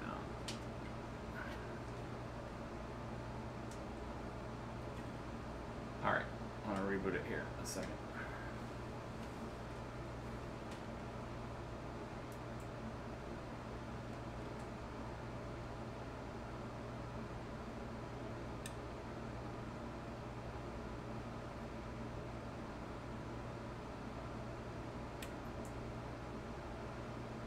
Try it again. And after this reboot, we're going to take it down to a couple cards, and then we'll just stair step it.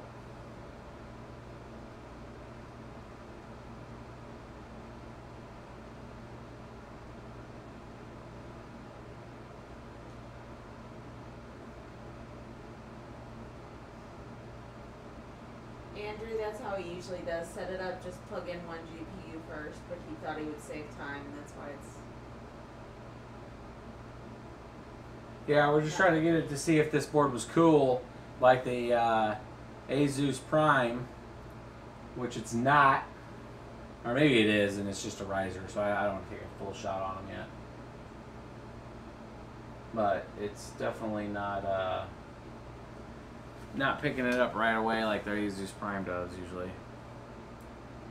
So I'm gonna power. But you usually use SSD drives too. Yeah, no, it's an SSD. There's an SSD in it right now. Yeah. SSD is the primary drive.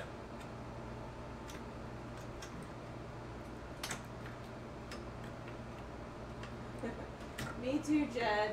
He said hurry up and get it running. He wants to go to bed. Yeah. Well, we'll play with it here for a few more minutes. If it doesn't, don't fret. You guys will see it. You guys will see it as early as tomorrow. I'll play with it after my primary stuff tomorrow, doing the stuff that I have to do with work. I will have it running. I'll switch out risers. I'll do what I need to get it to work, and then we'll discuss on what it took to get it to work. But let's try a few more things real quick. It's right at 3 hours. I mean, we'll let this go for a few more minutes, and then we'll wrap up the stream. Because 3 hours is a pretty long time. Can't leave it on a bus though. Leave it on a bus. Hey. It's doing it. Yeah, I know. That's one card plug-in right now. I wanted to get all the way into Windows with that one card. We'll set up the driver.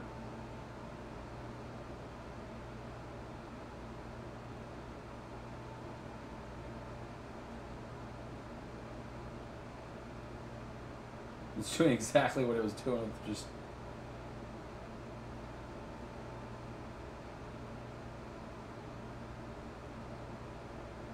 So there's a power button backwards. There is no power button, right? I got a power button. Oh, you plugged one in? Yeah. I have no idea what it's doing. It's doing exactly what it was doing with all of them. One card plugged in. It's a quality product, BioStar. Pretty nice. No, I'm just playing.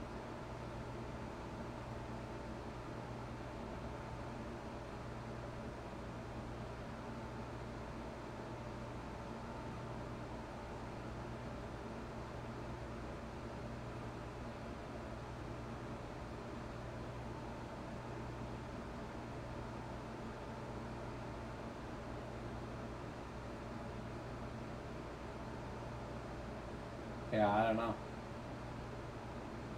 I'll have to do some research. One card's not even working. Or at least it went into Windows. We'll go back into the BIOS real quick.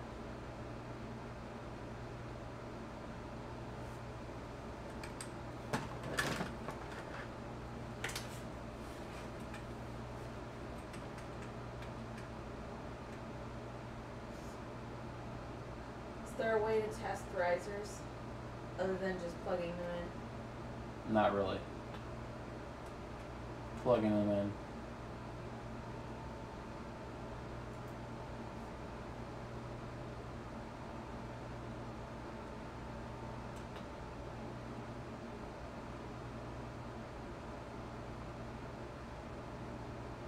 Yeah, that's right. Gen 2.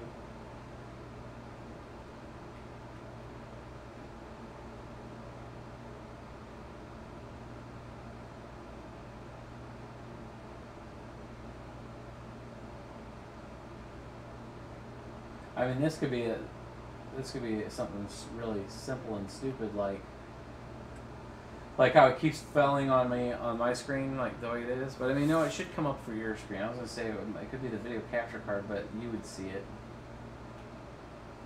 All the settings are right.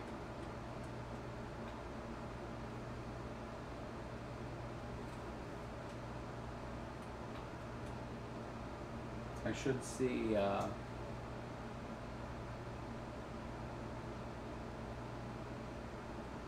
I'm gonna try a different riser and a different card.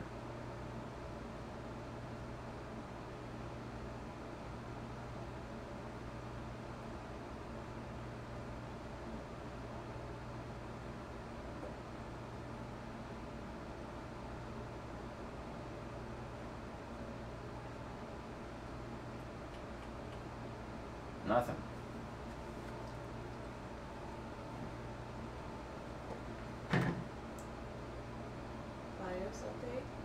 Yeah, it might be a BIOS update issue. But I'm not going to take people through that drama. I'm going to try one more thing, and then we'll take some questions, and we'll end the stream. And then I will fix it, and I will catalog what I've done to fix it. But they got to see a cool build. A build is only cool if it works. It is. That's why it'll be on another video. Otherwise, it's just a glorified ASIC in the corner. Yeah.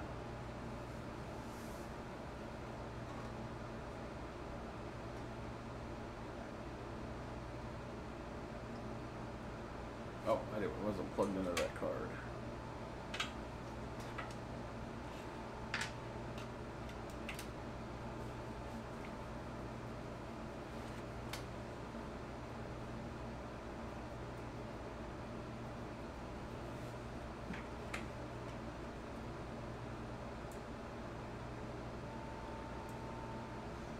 you done a video on explaining how you overclock in simple mining?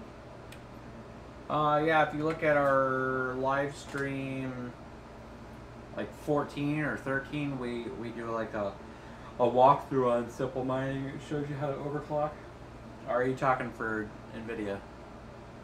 Didn't say.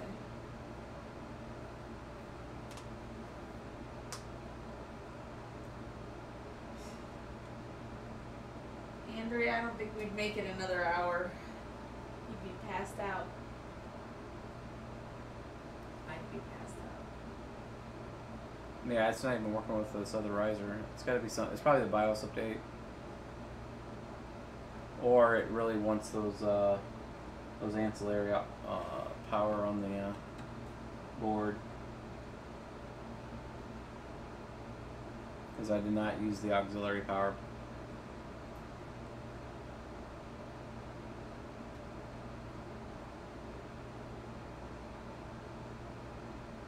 Yep.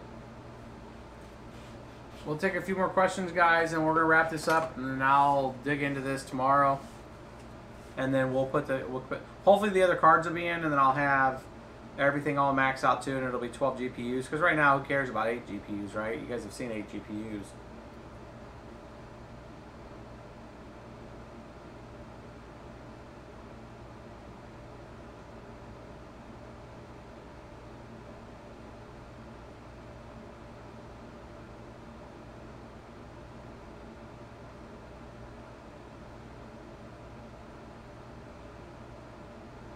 I'm reading some of the questions. What hash rate can you get from a 1080? Depends what you're hashing. 540, 500, 570, somewhere around there on Zcash, and like 23, 22 mega hash on Ethereum. If you overclock it, maybe 25 mega hash.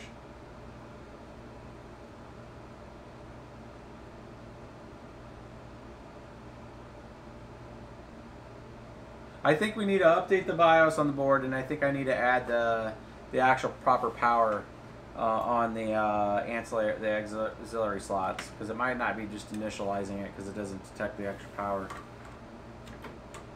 I don't know. I need to research it and find out why they're having an issue, why it's having an issue.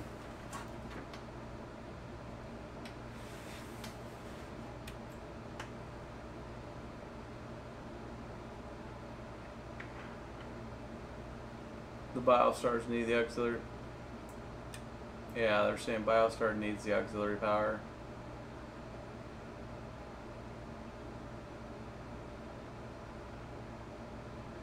Yeah, I'll plug that in, guys, and we'll get them. I'll get the other cards in here. We'll have all 12. I'm gonna try to target this one for tomorrow. Hopefully the giveaway stuff will be here, and then we'll start that. That'll go for a week. And then you guys will be able to submit in for that, and then we'll be giving it out that next week. What's the kilowatt been saying? I haven't looked at it. It's just the board and the motherboard is probably like 20 or 30. It's not using any power.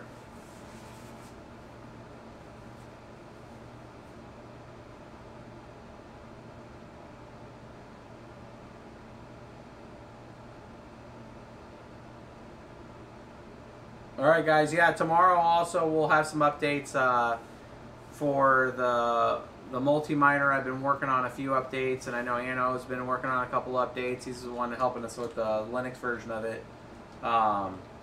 And we'll get some of those things patched with like Feathercoin and that to work with AMD cards and all that. So thanks for hanging in there, man. 3-hour live stream's no joke. It was pretty much just me building this machine and not showing you guys anything. But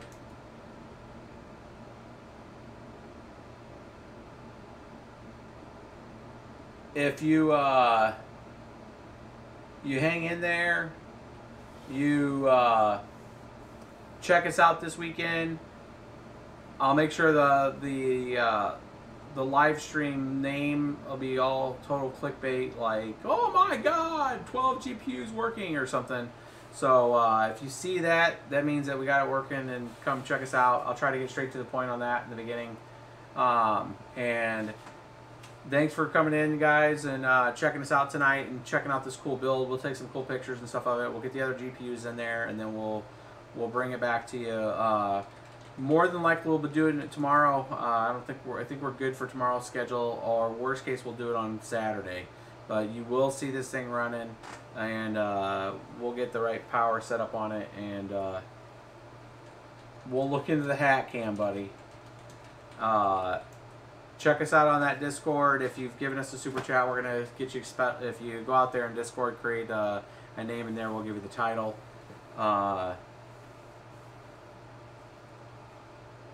Stay tuned. We'll catch you guys later.